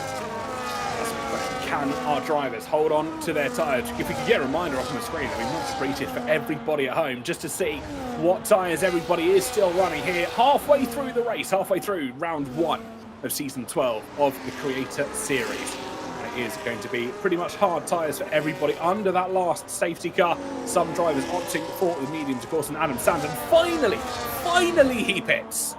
He's laid those tyres to rest. He's got a new front wing on. He's going to be feeling all good about himself. Let's look at that Razzie just showing the nose to the inside. Tukey reacting to it, trying to hold firm in 6th for the time being, but all over the show as here comes the Season 5 champion. Got a foothold in this battle. It's going to have to be the outside of turn 4. Is anybody going to back out? It's the McLaren of Tukey on the inside, just about keeps it out of the wall, as Razzie just about keeps it between the white lines. Excellent move there from the Season 5 champion. That's 1 ticked off the list, up into P6, 3 more to go. Surely if you're either of the Italians at the moment, you are quaking in your boots at the pace that Razzie is starting to lay down. You well and truly know that he is going to be able to get you should you dive into the pits at this moment in time. Lolinova, Ricky 03, both will be talking to their respective engineers, discussing where the strategy goes, because at the moment I'm almost certain they've got to be banking on another safety car, because that will lessen down the pit stop to roughly around 12 or so seconds, which would give them just enough headroom to come out ahead of Razzie Chai if they manage to manage the delta perfectly. And the question still remains, which way is this going to go? Let us know in the live chat as well. Let's not forget that, as Yorick picks up a 3-second penalty. Who you are rooting for, who you think is going to win this race here this afternoon. Will it be either the Italians? Will it be someone else entirely? Let us know. Look at this man, Razzie Chai, now up into P5 around the outside of Concept 7. That was very, very easy indeed, as Adam Sanderson on his soft tyres taking the fastest lap away from the Season 5 champion, currently in position number 5. What Razin's done by pitting just as the BSC came in, yes, he didn't gain any realistic time because of the delta that drivers would have been adhering to, but he's given himself so much flexibility strategy-wise. In regulation conditions, he's about 2 seconds a lap faster than the two Ferraris in front. He can either try and charge up to the back of them on fresher tyres and then react to what they do, or he'll have a massive undercut. If the Ferraris choose to go long, he can do that as well, or he can react to them in pit as well. You're absolutely right. Let's look at the tyres he's used early on. He started on the soft tyres, did 9 laps on those, went 13 laps on a set of the mediums, and now stands 4-lap-old hard tyres. So if my maths is correct, he'll have a brand new set of either mediums or hard tyres to go to the end if he wants to try and pit again, should we see another safety car. If not, the tyres that he's on will comfortably get him to the end. This is a game of chess whilst everybody else is playing checkers. Razin Chai, another position around the outside, absolutely stunning for our Season 5 champion, falling up the order. Pulled past him like he wasn't even there. That is the difference in traction and confidence and grip. 13 laps. 4 laps on the hards for Razin, 17 laps on the mediums for Vince, and that was a non-contest as he continues to plunder his way through the field. I think he'll be in P3 very, very shortly indeed. And Fabio, I don't think he's going to fight this all too hard at all. He's only 12 seconds now off the back of Londover, pretty much half the deficit that he had when he came out of the pits. And now just with one car in between himself and the Italian Stallion, and that's the second Italian of Ricky 03 as he blasts past the McLaren. And that is now back up into the podium places as the real hunt up to the two Ferraris now begins. Certainly it does too. The question will come down to battery and how much grip those tyres are going to be able to hold on through the twists and the turns that you are thrown into in Saudi Arabia. Razin Chai already gaining a 10.5, 2 tenths of a second through one corner alone. And the chase, as they say on ITV1, is on. Is indeed. What's the gap? 11 and a bit seconds, just under 11 seconds now, separating Lolly and Razin. This is where we spoke about the flexibility. What does Lolanova do here? Does he wait for Razin to catch him and then pit, giving Razin the opportunity to react to that? Or does he go early, try and react, pull a different kind of punch, and leave the ball in Razin's court to react and decide what he plans to do in the remaining 22 laps? That is the question. If anybody has a magic crystal ball, feel free to let us know. It's going to be one to try and predict. If you want to try and place money on it, well, I wouldn't be a betting man myself. I normally end up losing, so who knows which way this race is going to go. Keep an eye on Concept 7 as well, not far off the back of that guy Vince, having quite possibly the race of his life at the moment as he stands in 6th place amongst a field of fabulous creators that are racing here in Saudi Arabia. But 12th season of Crazy. Can you believe that? 12 seasons we've been doing this, Tom. No, so many different champions, so many different storylines that will continue to be written, of course, into the future, short-term and long-term. Remember Concept 7 last season at Mexico, I believe it was, did get his career best of 2nd place, driving the McLaren, albeit on equal or realistic performance, I should say. But that just shows that he's got a lot of pace in his back pocket, and now back on equal cars, showing that, seeing it come to fruition here as he's now up into P5, courtesy of that guy Vince, jumping into the pits to dispose of his medium tyres. Be interesting to see how quickly after his team at Marduk decides to do the same, 19 laps as well on his yellow stripe rubber. Tyres going to stack Vince. I think Grid Jokes will probably go on to the mediums to see this race out, and that makes the serving correctly. Let's see what the XII puts on that car. It's a brand new set of the hard tyres, so opting to go medium hard, I believe, for the XII here this afternoon. That's exactly what he has done. 24 laps on first of the hards, and he will take these roughly 22 laps until the end. It's going to be an interesting fight, an interesting scrap here. Razin Chai now within DRS range of Ricky 03 in front. Still 8.6 seconds to the lead, though. Don't forget our front two are chancing it unless they have to take that extra stop. They've done their mandatory stop under safety car conditions, but the question will be longevity on tyres. 41 laps on hard tyres. That's a long old way for both the Ferraris to try and negotiate. So I wouldn't be surprised if they do try and roll the dice, especially if it looks like Raz is just going to cruise up to the back of Lolly in particular and win by about 10 seconds if things continue as they currently are. This should once again be very, very easy around the outside. Once again, non-contest, and that is back up into 2nd place for the pole sitter. Less than 9 seconds. Now the gap up to Lolinova, and this is where Lolly's just got to think about what he wants to play, what strategy card he wants to lay down on the table as Razin pulled his ace out under the VSC. Ricky's got an opportunity to basically follow Razin along at the moment. I think as Jakey says in the chat, the Ferraris are going to need a safety car.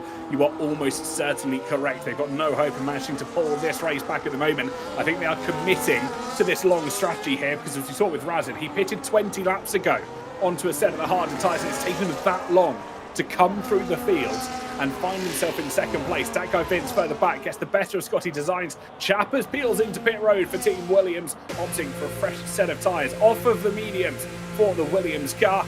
And let's see what he goes on to. It will almost certainly be hard until the end now for Chappers. There we go. White Sport Pirelli tyres going onto that beautiful Golf livery. And I must admit, one of my favourites of the 2025 season. So lovely as well that we've got the opportunity to run the different liveries. You know, Razin running the Miami Spec RB car with the pink. Looks absolutely beautiful. Chapper spat out of the pits almost into the path of Jorik van Heffen. There wants to get away as soon as possible because he might be hearing the distant sounds of flutes being played if he stays too close to the Haas through the opening sector. But a little bit ragged through turn 4 for Jorik, and off and away goes the Williams on his brand new tyres. Absolutely right. And let's keep an eye all across the field. Concept 7 right on the rim of Fabio as they pull through this, the final few corners on this circuit. 23, 24, 25, 26 and 27. It's a lot of corners in a short space of time, but Concept 7 does not need all of them as he go around the outside. But I think we're going to see a similar fate here to what Fabio saw a few laps ago. He gets the move done in towards turn 27 and then gives DRS straight back to Infratic. And this should be a fairly easy overtake for Team McLaren. You say that, but 0.4 of a second over the line. This is not going to be a it's not going to be a gimme down into turn 1. In fact, Fabio can't get close enough. Concept 7, I think he's looked after his tyres really nicely. We saw early while Fabio and Vince were going at it hammer and tong, Concept was very happy just to sit behind them, following in the footsteps, stay in P6 as it was there, baby those tyres a little bit, and maybe now just starting to bear the fruits of that as Tim Mardik and Safso 1-2 stepping past the second McLaren of Tukey. Drops a couple of places into turns 1 and 2 as his hard tyres start to degrade that little bit more. Ben doing a decent job here considering the circumstances. 21 laps on his medium tyres, but still firmly running in a very decent position with some of his main championship rivals, let's not forget, either not here in Alex Gillen mainly or out of the race in Kareem 17. Absolutely. I've just had it pointed out to me in the Twitch chat as well. There is an opportunity here for Lolly Nova to go into mediums until the end of the race, assuming he has 2 sets and that he's only used 1 at race start over 9 laps so far. He's obviously used 1 set of hards, but if he took 2 sets of the medium tyres, there is the opportunity to go onto a medium set of tyres until the end, and we're probably within range to see that strategy start to come into fruition here. If Lolly Nova does peel into pit road in the next few laps, Ben has taken his mediums 21 laps, so they will survive. The question will be, again, how much wear will they have in them right at the end of the race? This could go any way. Got to be decisive, as we've said so many times. If he waits too long, going to get to the position where Razin catches him up on the road, and then he can basically do the same thing. If Lolly pits, Razin can come in as well, and then it is a straight shootout.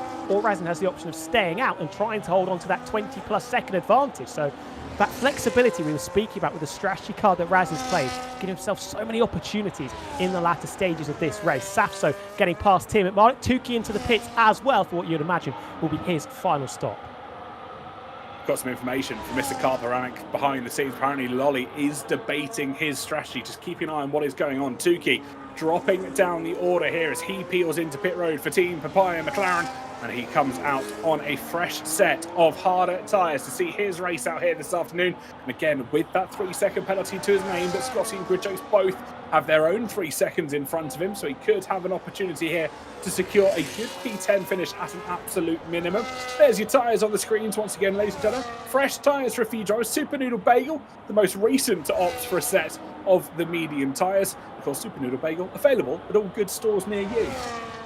100%. P15 at the moment, a couple of points, 3 in fact the total. They'll be totted up for the Haas team, although Adam Sanson getting closer by the second to the second Haas of Super Noodle Bagel. But with those brand new medium tyres, that gap should be extending once again. Now just 4.5 seconds between Lolly and Razin Chai, is continuing to be in even a 1.5 seconds faster, Razin, at this stage of the race on those tyres. As we say, another penalty goes the way of Super Noodle Bagel. That's 9 seconds, I believe, for the second Haas car, and confirmed to be yes by the telemetry there. Still lapping so quickly out in front. He's dropped Ricky to the tune of 6 seconds, who could actually be getting reeled in by Fabio and Concept 7. That gap was extending out towards 4 seconds, now under 3 as they trade blows once again. Concept 7, as you said, getting past Fabio once again. They are not giving each other an ounce of space on that circuit, and keeping an eye on how they progress through. Still an opportunity here for all of our drivers to head into pit road as Razin Chai takes a good couple of seconds out of the lead of Lolly Nova on lap 33 of 50. We've got 17 or so laps to go in this Grand Prix, and Ben right on the rear of his good friend Safso, just hoping to try and work potentially together with the DRS that will be benefited to the white ball to make their way in towards turn 30. It's still another safety car, I believe, that we can have. We've had one full course and I think 3 VSCs. Yes. So there is the possibility, which is maybe what some of the drivers are tentative about, trying to put all their eggs in the green flag to the end basket. Then we get a safety car straight away and their strategy is absolutely screwed. But Razin was 1.7 seconds quick on the previous lap. He's already taken a second out of Lolly on this lap alone. 13 laps is the difference, the offset that Razin's got. And we are getting into a position where if he wanted to be a bit cheeky, he could pit now, go for an undercut, and he'd probably be fighting over the same piece of tarmac as Lolanoba. That is going to be the interesting strategy call. I think it is in everybody's minds as we see Infratic once again get the better of Concept 7. That's just the move in towards turn 27, which will allow the Williams that DRS down at the start finish straight towards the first corner.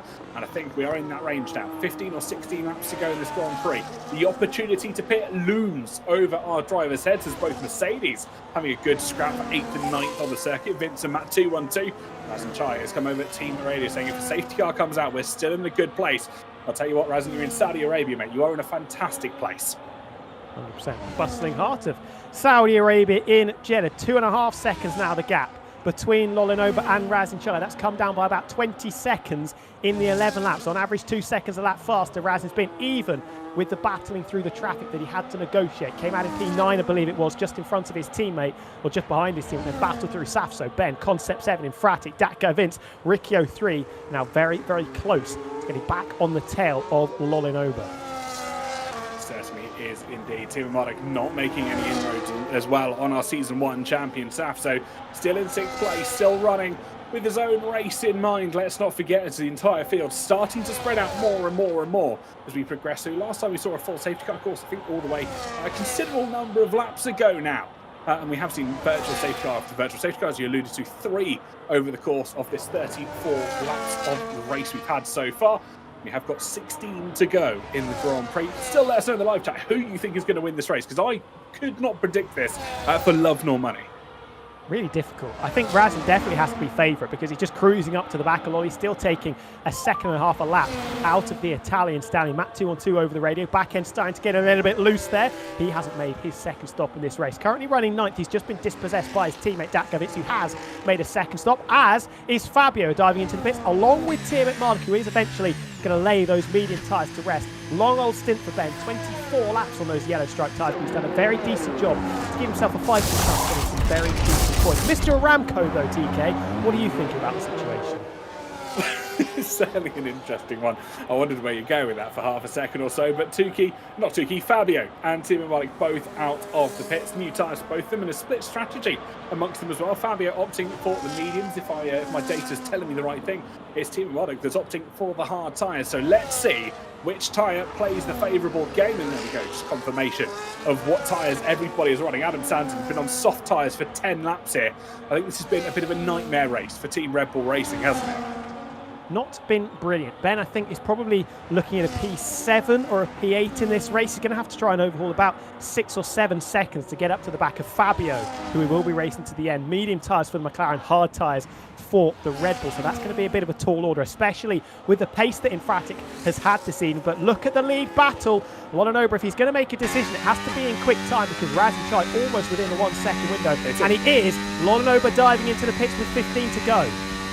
So here we go then, race leader Razin Chai retakes from when he took pole position 36 laps ago. The Italian stallion gets it stopped on the marks, medium tyres going on, as was suggested in the Twitch chat, so fantastic call to whoever that was. And Riccio 3 also coming in, double stack for the Ferrari outfit, also opting, I believe, for the medium tyres. Yep, there we go, yellow Wall Pirelli tyres going on, and Ricky, after a brief pause in the box, can peel away and back in towards the race. Safso now up to P4, a fantastic drive himself so far, potentially looking to take these tyres until the end unless we see a later safety car. Of course, that can still come and cause our drivers a little bit of a headache, shall we say now.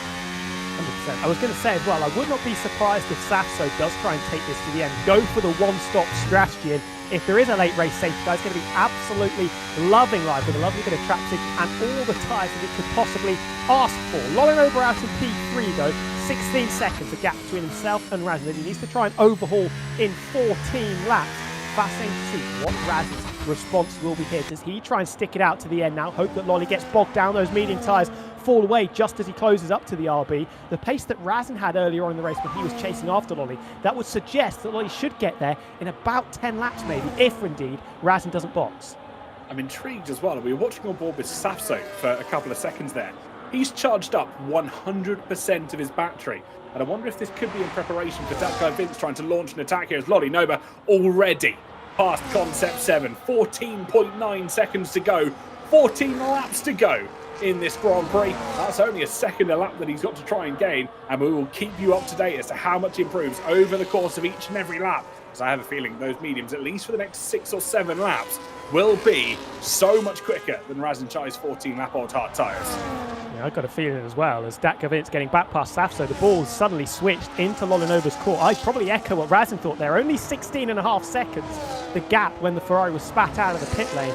And like you said, just over a second a lap. That's going to be fairly easy. Ben with the fastest lap. Ricky and Infratic debating 7th and 8th place on the road. That could be for a final spot on the podium. And at the moment, I think it's the McLaren that's going to get ahead of his former teammate Ricky. Infratic muscling his way past Ricky up into 7th. If he can continue in this rich vein of form, that could be a podium for Infratic in round number 1. I think it certainly could be. Fabio is trying to make his way forward, and he's making the Italian's life pretty much rather horrible at the moment as he stands in 8th place. He's making that McLaren car as wide as he possibly can do. He is defending like a lion here in Saudi Arabia, not wishing to allow Ricky 03 through to go and support his teammate Lolly Nova, who's already taken nearly 2 seconds out of Razin Chai in just this lap alone.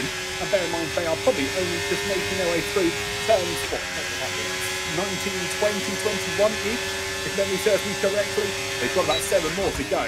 Lolly Nova is flying here in Jeddah. Completely flipped now, hasn't it? Because you would be very wise to put a decent chunk of money on Lolly catching Razin by the end of this race, if indeed Razin stays out. Look at that, 29.3, nearly 2 seconds faster than Razin on the previous lap. This battle for 7th and 8th on the road will continue to rage on. They're going to have to work their way through the cars in front. Concept 7 still hasn't made a second stop, might be going to the end. Same with Safso. Vince and Gridjokes have made their second stops, are blasting around the outside. Goes the Ferrari of Ricky 03 and takes 7th place back off the hands of the Papaya and Chrome McLaren. They might have to enact a bit of a truce once they come through the traffic, if indeed they are going to scrap and get themselves back up into 3rd and 4th. Absolutely, and that is a lot of Italian words on the screen right now, none of which that I can read. So if you're Italian, let us know what indeed that does say. I have absolutely zero idea. Hopefully it's something positive for Ricky 03, but just to keep you updated on lap times, as I did promise slightly earlier on, 1.8 seconds quicker last time around was Lolly Nova compared to Razin Chai, and I reckon he's going to be able to do this. We will start to see that attack come into fruition roughly, if memory serves me correctly, only about 46, 47 in terms of laps. More happy Italian words there for Ricky as he gets back past Infrati. They have caught up to the back of Safso and Gridjokes as well. I'm just thinking here, what does Razin do in this situation? I mean, he's kind of made his bed at this stage. He's going to have to lie in it.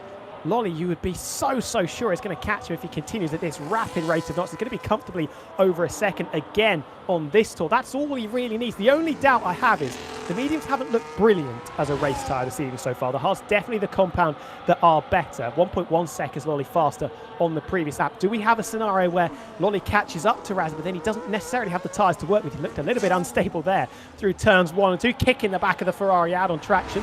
Do we have a situation where he uses up all of the tyre life, getting to the RB, and then he's got nothing left to get past? I think that absolutely could be the case for Lolly Nova at the moment. He's putting so much wear through these tyres, especially all 27 corners here at Jeddah, demanding complete traction control. As we watch here, Gridjokes passing it out with Safso, who tries to go around the outside, tends towards the inside line, too wide. Still they go here. Ricky 03 for company, can't quite get past either of the cars. Safso has to settle for P6 there. Gridjokes on P5. Ricky 03 edging at the bit to try and get past Safso. He can't on this occasion, but now he launches his attack round the outside. He will go through turn 13. And he finally dispatches the V-carb, but this Ferrari being held up has cost him so much time here, and Fabio now sniffs an opportunity to get past the V-carb as well. They were too wide for a moment. Sasso just holding it by the barest of margins, but the attack is well and truly not over for all of these drivers. widest racing ball in the known universe here. I think in the second attempt, Fabio might be able to dispose of him. He doesn't want to sit behind for too long. Ricky is at the moment bulked behind the Sauber of Bridget, but he does not want to let that Scarlet Ferrari flash out of his sights. Wants to keep tabs on him. Oh, sat so nearly in the wall there. He was so wide out of 24. Safety car's been deployed. Look at that. I think it's a Haas maybe that's slowed in the first sector. That changes things again out in front. Razin, well, he's definitely going to pit. He's got the track position to work with as well now. He certainly does. Obviously, the question will be, does he just have enough in the bank to try and pit and retain that front lead of the pack? And as we can see, front wing damage for Joro van Heffen span in the first sector just as they made their way through. I believe that's turn 9 and turns 10. But we are going to throw it over to Mr. Scott Taylor, who's got a little bit for our ears. All right, guys, thank you so much. What we need to say from Creator Series, if you're enjoying the content so far, you're enjoying the race, please get in touch with us on social media, Instagram, Twitter, all of the above. What an amazing race. Give us in chat, let us know who you're wanting to win this race. Can Razin do it? Will Lolly do it as well? It wouldn't be Creator Series without having a safety car in the final 10 laps, so this is going to be banging. Fratic saying, why man, I'm staying out. He's not happy about the conditions, but this is what certain drivers have been waiting for, this last minute safety car. I am so buzzing to see what it is. Razin on 17 lap old hard tyres, Lolly on 4 lap mediums. This is going to be an incredible end, but please get in touch with us on social media all around and let us know. We wouldn't be here without you guys, and that is the most important part. All right, thank you very much. I'm done. Well, thank you, Mr. Scott Taylor. Pleasure to hear from you. And of course, we will hear from you slightly later on when we do crown the winner of the Saudi Arabian Grand Prix. Let's watch here with Razin Chai peeling into pit road. Eisen Music gets a 10-second penalty for speeding in the pit as well. Gets that slowed down. I believe that pit marker board might be missing from the inside after someone's slight deviation from the racing line. Let's keep an eye on Lolly Nova though, just coming down the start-finish straight now. Still take position. No, he also pits. This is a bold call and makes sense for Lolly Nova. Soft to the end, certainly well and truly within the fruition of the tyres. Don't forget Razin had used his tyres, well, the soft tyres, earlier in the race, so still will be at a tyre disadvantage compared to the Italian behind him. Tyre disadvantage, but are the mediums the ones you want to be on? Razin did have a set of mediums or hards left, depending on whether he went for balanced or the harder strategy. Lolly had used them up. He'd used 2 sets of mediums, and he's used his set of hards, so he had to jump onto the soft tyres if he was going to come into the pits. It would definitely be quicker, you would imagine, on the restart, but it's whether those soft tyres do degrade. Can Razin just keep him at arm's length or keep tabs on him if the Ferrari does indeed get through, come back in at the end of the race? It's a whole rainbow of tyres at the moment. Tukey deciding to stay out here in P5, opting for track position, very similar to what we saw from his teammate in Fratic. They are 4th and 5th respectively on this circuit. So 17 cars remain here for lap 41 of 50. We are going to have probably an 8-lap sprint until the end, but until we get racing, and whilst our grid forms up, we've got word from Mr. Arabian. Carl, what have you got for us? I've channeled the inner spirit of Josh Richards for too long. I have actually remembered to unmute the microphone. It's an excellent success. But it's been a long time. It's been a grace period, basically, where it has been just that ebbing and flowing of the DRS trains. We have seen interesting execution of strategy as well.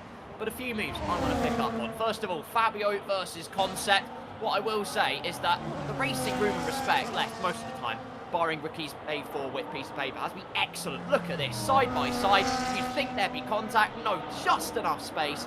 Millimetric margins between the two, the McLaren and the Williams. In this case, the Fire Bro comes out on top. Lovely committed move there from Fabio. We then head to Razin versus Tukey. On those hard compound tyres he is. Fastest lap of the race already, signed, sealed and secured at that time. Tukey throwing the shapes though, he's trying to throw Concept off kilter. You can do that, but there's a bit of a compromise. One of those in question is that you can send yourself offline like that. Tukey all kinds of off-piste, and Razin is just going to skate his way on through. Switchback at turn number 2, but he's got the dreaded turn number 4 to deal with. And that is what he aims at now. Leaves plenty of space in order for no fumbles to be met. Razin Chai, clean as always, plenty of room in that respect, absolutely excellent. But this is the incident that brought out the safety car. We had quite a few drivers commenting, while I had my ear to the ground, talking about the struggles with the rear tyres in particular on those older tyres. Jorit found that out to his biggest detriment. So he hits the inside curve. If you just touch it like that, if you don't either go fully over it or completely miss it, this can happen. The car gets suctioned out, and this is a massive tank slapper. Tries to catch it, but it is into the wall. Front wing completely gone, and that is what brought out our latest safety car. He then said he didn't mean, he had no intention at all of putting out a safety car, and as you can tell, not much he could do as a passenger after that little curb smooch. But what a corporate finale we have on our hands. Excellent end for the Saudi Arabian Grand Prix. It's Razin versus Lolly, and who knows, maybe someone else will throw their hat in the ring. Certainly made indeed. Carl, thank you ever so much, and fantastic work keeping us informed on everything that goes on behind the scenes. We are still awaiting our drivers just to catch up to the back of our safety car pack. Everyone from Scotty Designs, by the way, through Joran van Heffen, Super Noodle Bagel, Adam Saturn, and Isa Music, who I believe could be lapped and stuck within that pack at the moment. I believe, yeah, just caught in amongst our train, which is rather unfortunate, just around this team making weird jokes.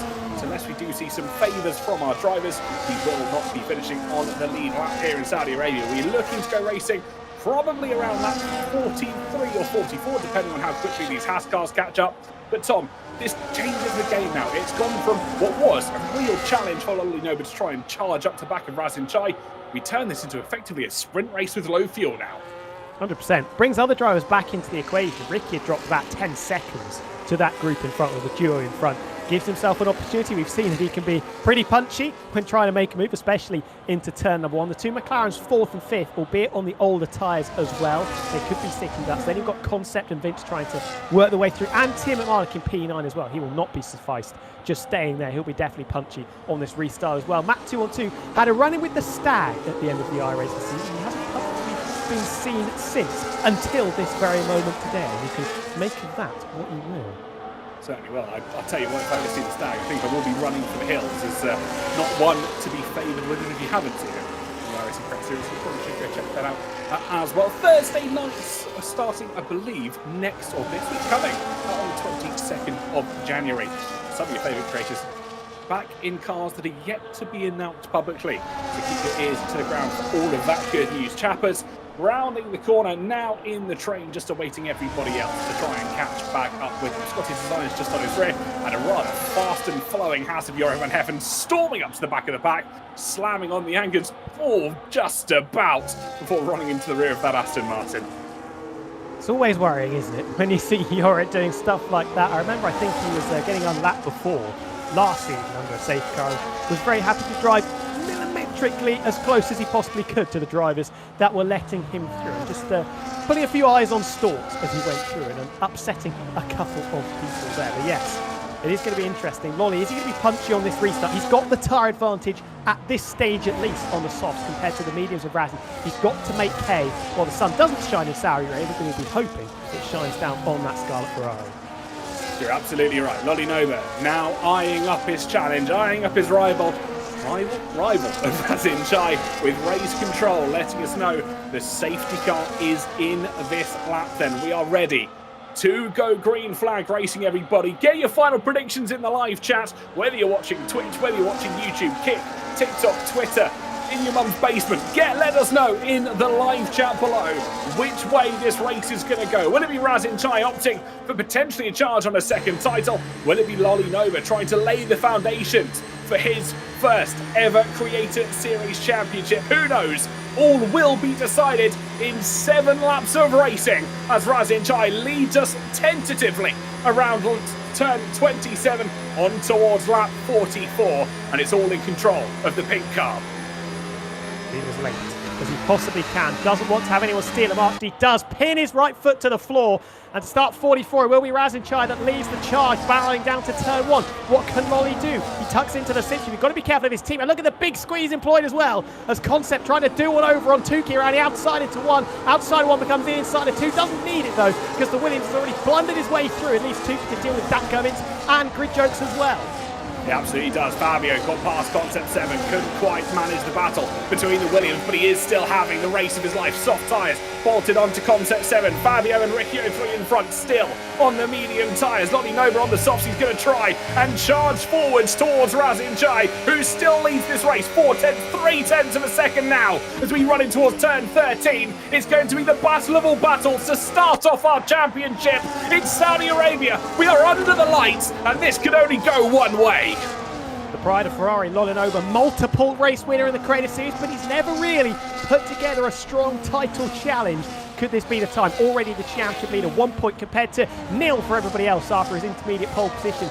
He could take the win here. Will, of course, lead the championship outright after a race for the very first time in his Creator Series career. Tim Martin getting back ahead of Sasso up into P8 for the former two-time champion. That guy, Vince, all over the back of the second McLaren of Tuki. This could be like Charles play inside or outside. Has to be the outside. The space didn't present itself with a little bit of battery. I think that is going to be very, very easy. Tuki on all the tyres and push down to 7.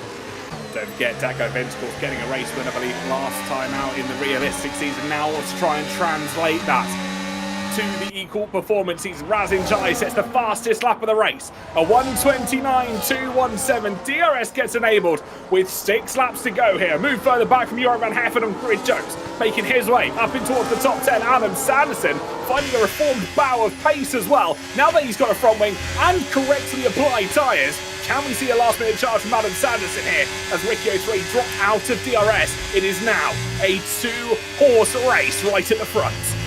Gives Fabio a chance to fight for a podium as well. Watch for Concept 7. Watch for Vince and Ben as well. I fear for the future of Tuki. 13-lap-old hard tyres might tumble out of the top 10 and towards the lower reaches of the points. Remember, top 15 score points in Creator Series. Look at this. Lolinova wrestling with that Ferrari car. The Italian stallion so close. Following so closely through the middle sector. Razin has to keep his wits about him here. This is going to be a game as much as it is pace as it is tactical. You're absolutely right. As much as this fight is going to happen on the racetrack, it is always going to be a mental battle as well. Where can Lolly Noba maybe try and force Razin into a mistake, get in his mirrors, maybe try and force the early break, the late turn in? All of those factors can add up one above the other. And Lolly Noba now in the groove in towards turn 27, round the outside. He goes with the DRS into the braking zone, round the outside of turn number 27. Razin Chai somewhat defenseless on that inside, but will have the DRS on the run down towards turn 1. This is chopping and changing every single lap. Got the beam, fastest lap for Lolly. Which way do we have to go? It has to be the long way round for Razin. Outside of 1 will become the inside of turn 2. Just about rubbing tyres. Lolly on the outside. A little bit bumpy there as he grazes the barrier. Don't want to be side by side through 4. Definitely for the lead of the race. Lolly thinking about that 50 rather than 46. Opting to back out of that one. Doesn't want to end up like Kareem did earlier on with a face full of your own front left tyre.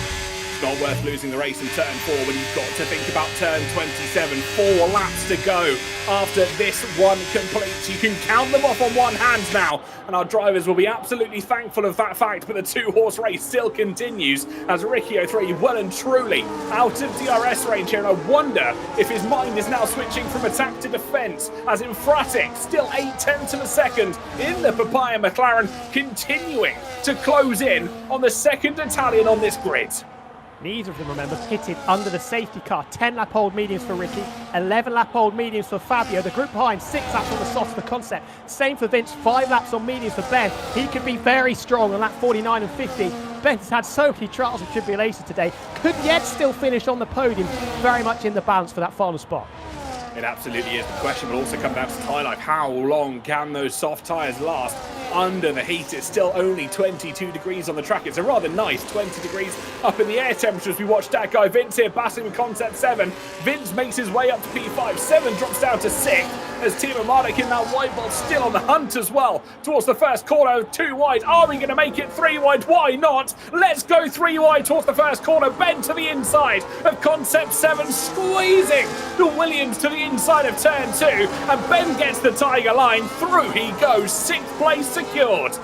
Picture bit perfect straight out of the back catalogue of Timo Mardik. He was always going to make that at least 3 wide into turn 1, wasn't he? He smells blood for these drivers in front. 2 of them on old tyres, 1 of them not too many podium finishes for Datkov. It's less than 5, I believe, in the Creator Series and Concept 7, just with the 1 after his 2nd place in Mexico last season. All of these 5 cars scrapping very, very heavily. Ricky's just got to try and cling on for the remaining 3.5 laps, but Fabio, he'll want to start his season with a bang on the podium as well, as will Vince. and Tim Martin making a statement in the championship battle too. Let's not forget, nearly 9 months ago, Fabio made that bold and brazen statement that this was his game. Unfortunately, is yet to deliver on that promise, but certainly looking fired up here this afternoon as he swaps Scuderia Machinery for Papaya Machinery. As 4th place hands itself to Infratic, he's still got the opportunity to finish on a podium here at the season opener of Season 12. Very similar to what we saw 2 seasons ago when he made that original statement of finishing on the podium, if you can remember back to the start of Season 10. But once again, our focus fronts to the front as we see Lolly Nova half a second behind Razin Chai. Lolly with double the battery of Razin, apparently the DRS really helping the Scuderia Ferrari down towards turn 1. 3 laps to go here, everybody. Do not touch that dial. Remember as well, this isn't like F1 24. If this was 24, Lolly could just sit and watch and wait behind Razin, blast past with a helping hand of DRS on the final lap. Not quite the case here due to the dirty area. He's got to make sure he doesn't miss an opportunity, doesn't misstep in this battle to take the first win of Season 12. There's absolutely no pressure from behind his leading duo. A big slide, big armful of opposite lock there. Lolly doing what, it was Yorick, wasn't it, over the curb. Big armful of opposite lock, had to catch the car, just making those rear tyres start to skyrocket in temperature a little bit as well. They'll already be hotter than the mediums. Is this the race just starting to swing for the first time in a little while back into the favour of Razin? I do wonder if this is the soft tyres starting to find their match compared to the mediums. We know the tyre wear around here puts a strain on these Pirelli tyres, especially when you're trying to follow a car through 27 consecutive corners, pretty much all of them taken at high speed. It is a real test of any rubber on any car, as we watch with Tio Marnik trying to eye up a move on that guy Vince. A very similar situation to what we see in front, but couldn't quite get the flow through the corners that he would have liked. The medium tyres, the dirty air, not paying him any favours, but look up towards the front, 3.5 tenths once again. Every single time we see Razin try and pull away, Lolly Nova reels him back in and says, not today. Closest he's been for a little while, going to dip under 3/10 of a second, but still as we start the penultimate lap, Lolly not close enough to make any real impression into turns 1 and 2. Late on the brakes, but you can see the car, that Ferrari is very, very nervous. Rear tyres definitely starting to lose that little bit of optimal grip as the tyre temperatures begin to move up and up and up into the yellow, maybe even the red if he's pushing that much harder than Razin in front. You can see there the understeer through the first sector, through the dirty area, battles the washout at the front. Razin, I think, is just starting to pull away here, stretch his legs as Lolly's tyres begin to beg for a little bit of mercy. You're absolutely right. You can see how much he drops through that twist and turns of corners all the way up to turn 13. This elongated left-hander which puts so much stress on the front right-hand side on both the cars. But as the tyre wear ages, they've completed 8 laps on these tyres already, and the soft tyres all could be starting to say goodbye as we see Lolly Nova for the first time in a long time fall out of DRS, and Razin Chai's got an opportunity here to go from lights to flag in the round 1 of the Creator Series. Finito, I would say there, Season 5 champion. He knows this circle like the back of his hand. The venue where he won his one and only Creator Series championship up to this point, and he should be taking the lead, barring any maladies and any whoopsies on the last lap. And this is the strategy card we spoke about, starting on the soft tyres, gave Razin the flexibility to save a set of mediums or hards for the end of the race. Lolly didn't do that and left himself exposed. Ben, is he trying to expose into the final corner? Vince into the back of Fabio. Damage for the Mercedes, and Ben says thank you very much, lapping that one up, and now staring down the barrel is Riccio 3, and maybe losing this podium on the last lap because former 2-time champion very much within his clutches. One final tour to go then here at the Jeddah Corniche circuit. Tim Marnik, his luck in the final few laps of a Creator Series race need to be studied as he finds his way up to 4th place. Up at the front though, 1.5 seconds separating Lolly Nova and Razin Chai as Razin continues to pull away in front from the Italian stallion, who's given everything here this afternoon but couldn't quite rely on the tyres at the final time of asking. The 3-stop strategy from our front 2 runners and a difference of tyres by just the barest of margins. But we'll keep an eye on Timo Marnik at the moment. Vince comes over the team radio, apologises to Fabio for what was a late brakes as he caused Fabio to drop down to 4th place. Timo Marnik now has an opportunity to end up on the podium as we run through this series of corners, 17, 18, 19, all the way up to 27 to finish off what will be lap 50 of 50 here but it will only go the way of one up in the front. But Tiamat fancies his name on a podium, and up he goes past the Italian stallion. The Aussie, the wonder from down under, finds his way to P3 at the moment, but he's got to survive 2 more runs with DRS. But Focus surely will switch in a minute up towards the front. The Italians, who have dominated so far today, they say Rome wasn't built in a day, so Razin Chai lays the foundations for a second championship as he wins here in Jeddah. Look at that drag race to the line. It was Ricky versus Ben. They were almost eyeball to eyeball. In the end, 700ths makes it in Italy, makes it a Ferrari 2-3 ahead of the former 2-time champ Fabio. Will be steaming, I think, from ear to ear after that. Being taken out of an opportunity really to get that podium because he was looking dead set for it. Vince comes home in 8th behind Concept and Saf. So Adam Sanderson taking P9. His eyes are musing, reserving for this race. Getting back into a more familiar territory as he does some donuts, struggling for grip as he comes over from the rallying world into open wheel. But Razin Chai, P1 baby, P1. The perfect start, and he played it beautifully as well.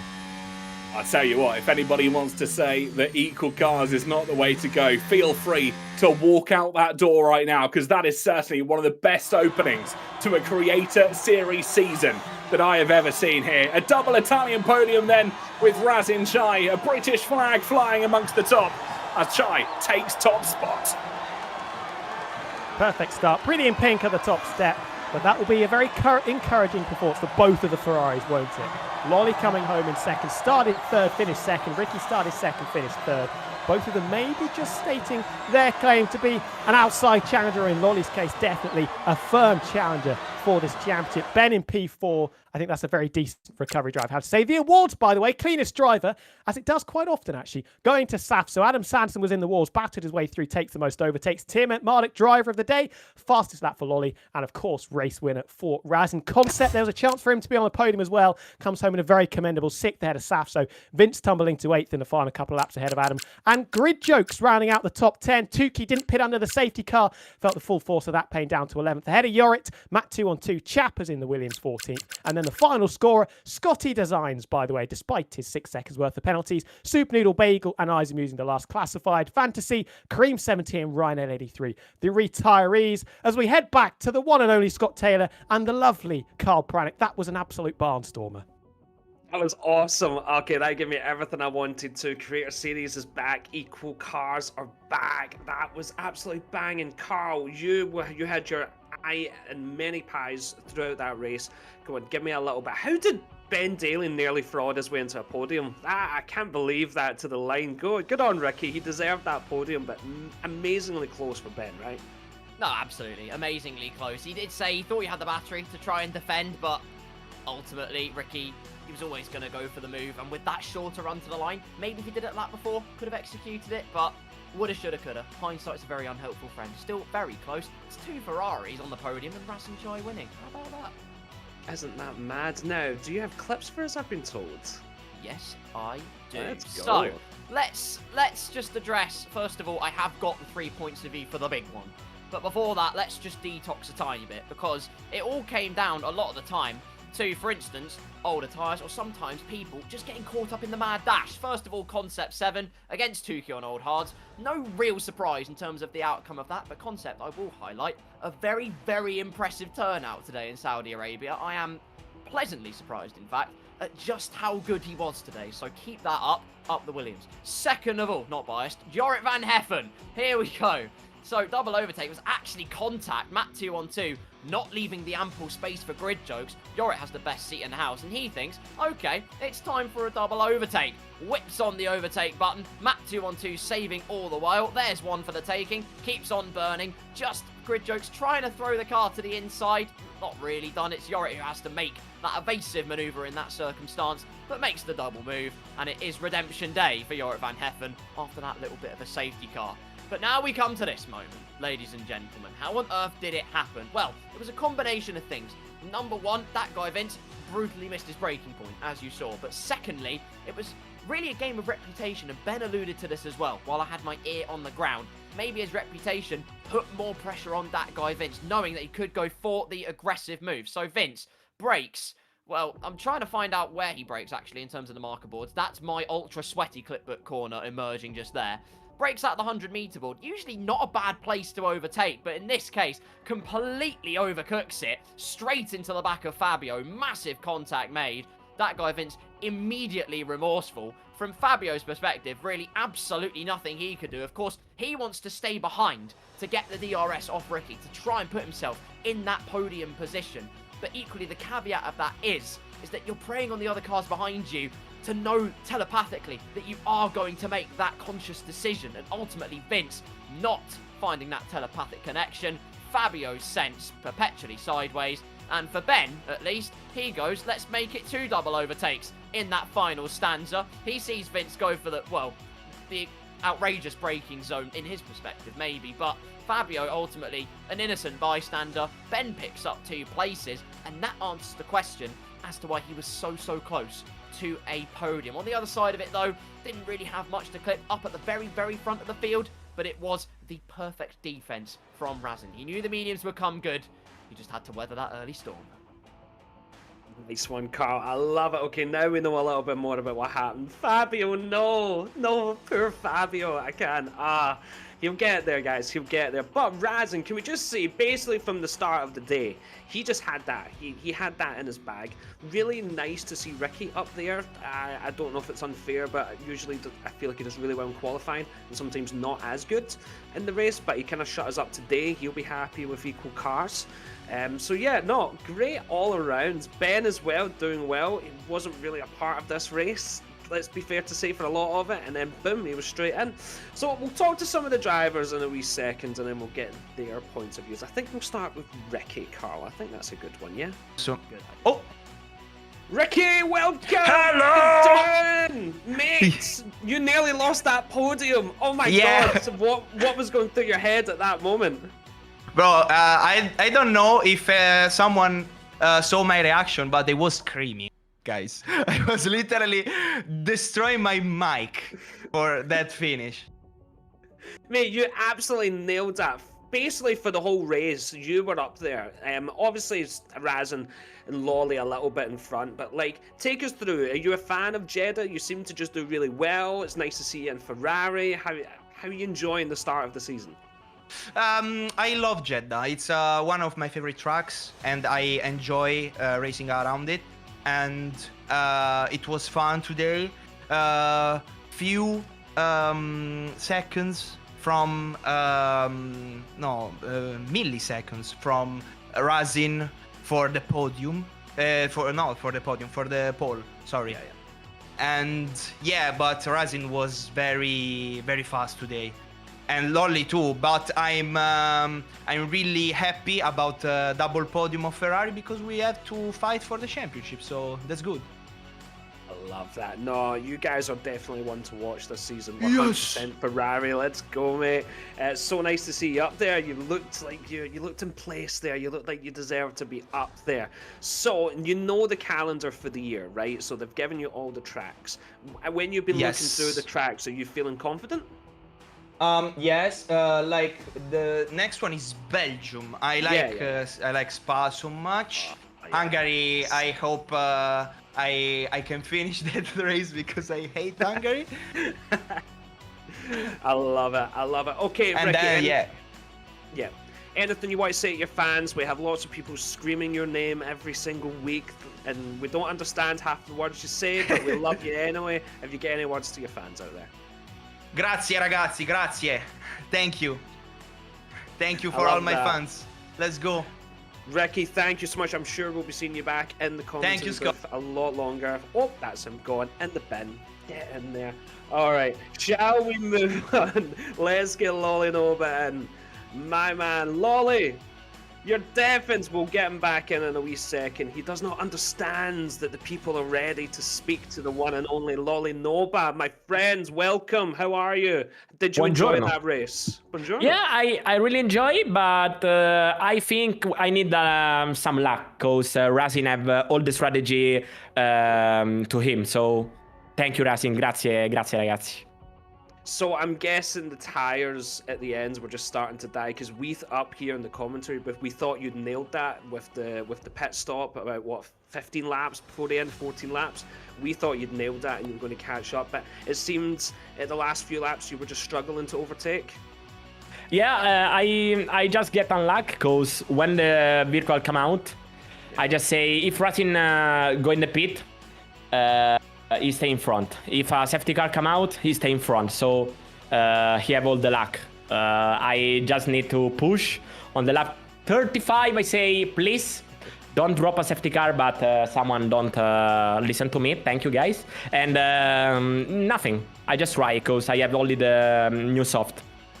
It's So- Creator Series. There's always going to be a safety car in the last 10 laps. There's just. I know. I think you just need to assume now that will always happen. Yeah, yeah. Lolly, no, but you and Ricky look strong for Ferrari. Are you guys going for the constructors this year? You're looking Yeah. very strong. We need to carry the Ferrari now. Someone has to. Yeah. You got this. You got this. I love it. I've been told to ask if you ate your Terry's chocolate orange yet. Does that make sense to you? I don't try. I don't try from the event we have with the creator. But I there have you the go. chocolate. I can send the photo. I have the chocolate. No, I don't eat Okay. it. No, not now. I have the. I can do the a photo. Huh? I can do a photo. Really. Okay, we'll get a photo shoot. Okay, I love it. Lolly, you have fans all over the place screaming your name every week. If you get anything you would like to say to them in the chat, let us know a couple of words from a Lolly Nobata. Forza Ferrari. Forza Ferrari. Vamos. Oh, what a good accent. Right, I love it. Lolly, I'm sure we'll see you back in the commentary booth. Thank you. Amazing. Well done once again, and look forward to seeing you next week at Belgium. Bye bye. Ciao ciao. Bye. There we go. Okay, the Italian stallions have came and gone. I think it should be. Who we got next? Is it Razin? Okay, let's go. Razin, my friend, you're back. And you're back Hello. in first place. What happened there? You didn't make a mistake or anything. That was great. Yeah, we were on a Sunday drive today. No, I'm joking. It was a good race. It was, from my side, had a good battle with Lonnie Noble, Ricky, and a few others. We went for a completely different strategy to the whole grid. Thought, why not mix it up, have some fun. No, I love it. so yeah, it was You fun. started on softs, right? Yeah, started on softs. So that really worked out for you in the end. Don't get me wrong. I did think that Lolly, see when he done that pit stop at what was it, lap 35 or something. I really thought he had you there, but he just never really seemed to get the jump on you. Yeah, exactly. I mean, I had no clue the hards were good around here. So when I went onto them eventually on box, as soon as the VC ended, I thought, okay, well, I can't get past Lonnie Noble, right? His wings are too low, so let's just do something different, have some fun with it. So yeah, we just took it differently and went for the hards, cut through the fields, caught up to mini box, and I thought, okay, well, we'll see how it goes. Safety car comes up, we've got mediums, which in Crazy Spirit obviously did, which was great. And then I knew he was going to be on the softs, and those tires are going to be rapid at the start. So just had to make sure that kept him behind for the first few laps, and then could build from there. Because he had the Ferraris, I mean, congrats to both of them. We had great pace, double Ferrari podium, so I'm sure the Italian fans can be happy with that one.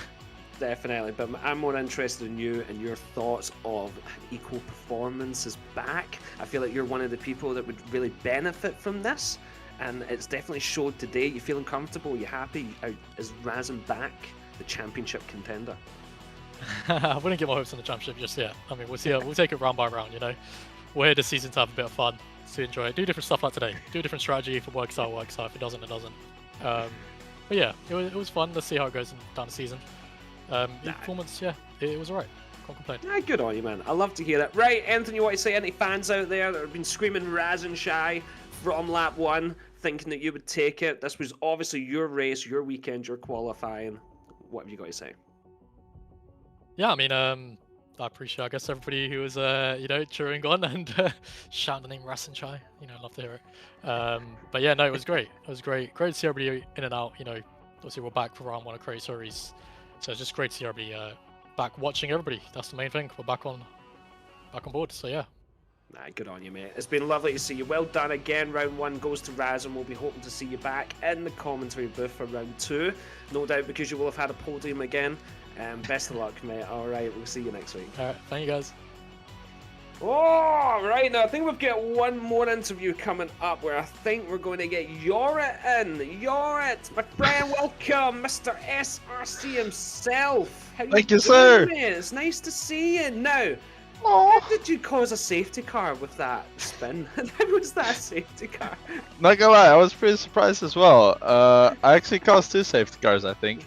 The first one, yeah, genuinely, there has been cars sideways on the track, on the racing line, and it would be a VSC, and I just hit the wall twice, and it was a full safety car. I don't know how I got it in my hands, but first one I skateboarded into the wall. Yeah, happens. Bit rusty, eh? And then second one, it was the next corner, and I had oversteer and went into the wall. But the thing is, I could just drive on, and for some reason it was a safety car. It was a bit weird, but you know what? I take it. Hey, good on you, mate. You're back full time for the season. Lovely to see you here. Okay, so what made you think about coming back? Because you, on a good day, you can be right up there, 100%, and I'm sure we'll see that throughout the season. So yeah, back in the days, I think I was more competitive than I am now. That's very true. Back in the days, I also had a little bit more time to spend on practicing. But I'm just enjoying right now. It's good vibes with the guys. It's fun to be here in the middle. I'm just happy that I can kind of be there with the people there. And I think what made it do for me, I think in the UK when we were at Williams, it just came back to me, and I heard the developments that were happening in terms of the mindset of the creator series, and I thought, heck yeah, I'm in. I love to participate. I love hearing that, and you're 100% right. Like, Creator Series compared to what it was now a few years ago, it's so cool to see the growth. It's starting to get in some LAN events. I'm sure everyone's seen or heard of the Williams event. If not, go back in the pages. You'll see what a wonderful time everyone had in real life. Starting to feel like one of, like you were in the big leagues, and as deserved as it is. So yeah, it's so cool to see you back, mate. I'm absolutely loving this. Now, Thank you. those fancy setups, I'm wanting to see a podium this year out of you. Okay, mate? Okay. I'm gonna do my best. Gonna do my Right, best. You get the pros on this, right? Right, get some engineers, okay? Like, yeah, You're some coaching anything- going on. yeah. Anything you want to say to all fans out there that might know your name, or this might be their first time seeing you, give us some love from Europe. What you think? Love you guys. Thank you so much for tuning in, and for the people that have asked me to register as a full-time every single season, and where maybe sometimes I didn't, sometimes I did, but it wasn't a full-time. Thank you. It's those people that made me sign up again. So yeah, just really grateful that despite the fact that I haven't been a full-time all this time, and maybe only at the start, people still remember the name, and the vibes are great. It's coming back to season 1 vibes, which is what I'm all here for. So really enjoy this today. Love that. Well done to you, mate. Right, I want to see you back in the commentary box over the season because you'll be getting some podiums, okay? Yes? Love it. I'm gonna do my best. Take care, mate. We'll see you soon. Have a alright? good one. Adios. Alright, I'm going to get the driver standings up for you now. So Raz and Chai leading us, Carl, with 25 points, lolling over the 2 Ferraris in second and third place. 22 and 18 points respectively. Tiamat Marduk still don't know how frauded his way to 4th place, but he did with 16. Enfratic in 5th place. He will be a salty Fabio tonight, but he will be back next week as he always does with new energy and a motivation to win. Concept 7 and Safso for 6th and 7th. Vince in 8th. Unfortunate. Could have been a lot better for him, but obviously had a little bit of bust up with Fabio. Ended up 8th place. Sandy, Adam Sanderson in 9th. Good on him. I didn't see him getting up to 9th. He was down in 17th for most of that. Sorry, I can't resist. And then Grid Jokes for 10. Carl, can you lead us for the final 10? Of course I can. Tukey in the McLaren is P11 with Yorit in P12, scoring points on his first full-time return back in a little bit. It's great to see. Matt 212 in P13, Chappers in 14th with Scotty Designs, rounding out our point scorers. Kareem 70, Alex Gillen, Ryan L83, Super Noodle Bagel, and it's Brandon Miles. The ones out of the full-time drivers yet to score points this season. Decent little start though. I'm seeing some interesting dynamics develop after Jeddah, but who knows? Thoroughbred next week could all change in a heartbeat.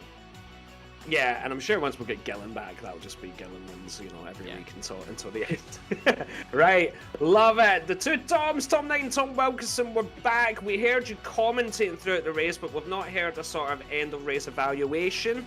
TK, let's start with you. Thoughts on the race? Who you're excited for the rest of the season? I'll tell you what, it was quite possibly one of my favourite races that I think I've seen in Creator Series for a very long time. It was quite clear that attitude has changed from what we saw in Season 10 and 11. It's gone back to very much what we saw at that LAN event. It's friends going racing that happen to be content creators, right? It is fantastic. It's side by side, and there's going to be carnage. We saw what happened to Vince and Fabio. Hopefully, they'll just laugh that off. But I think we're going back to that classic Creator Series feel. It's still competitive, don't get me wrong. They are very, very fast drivers on their day, but I'm loving the atmosphere at the moment.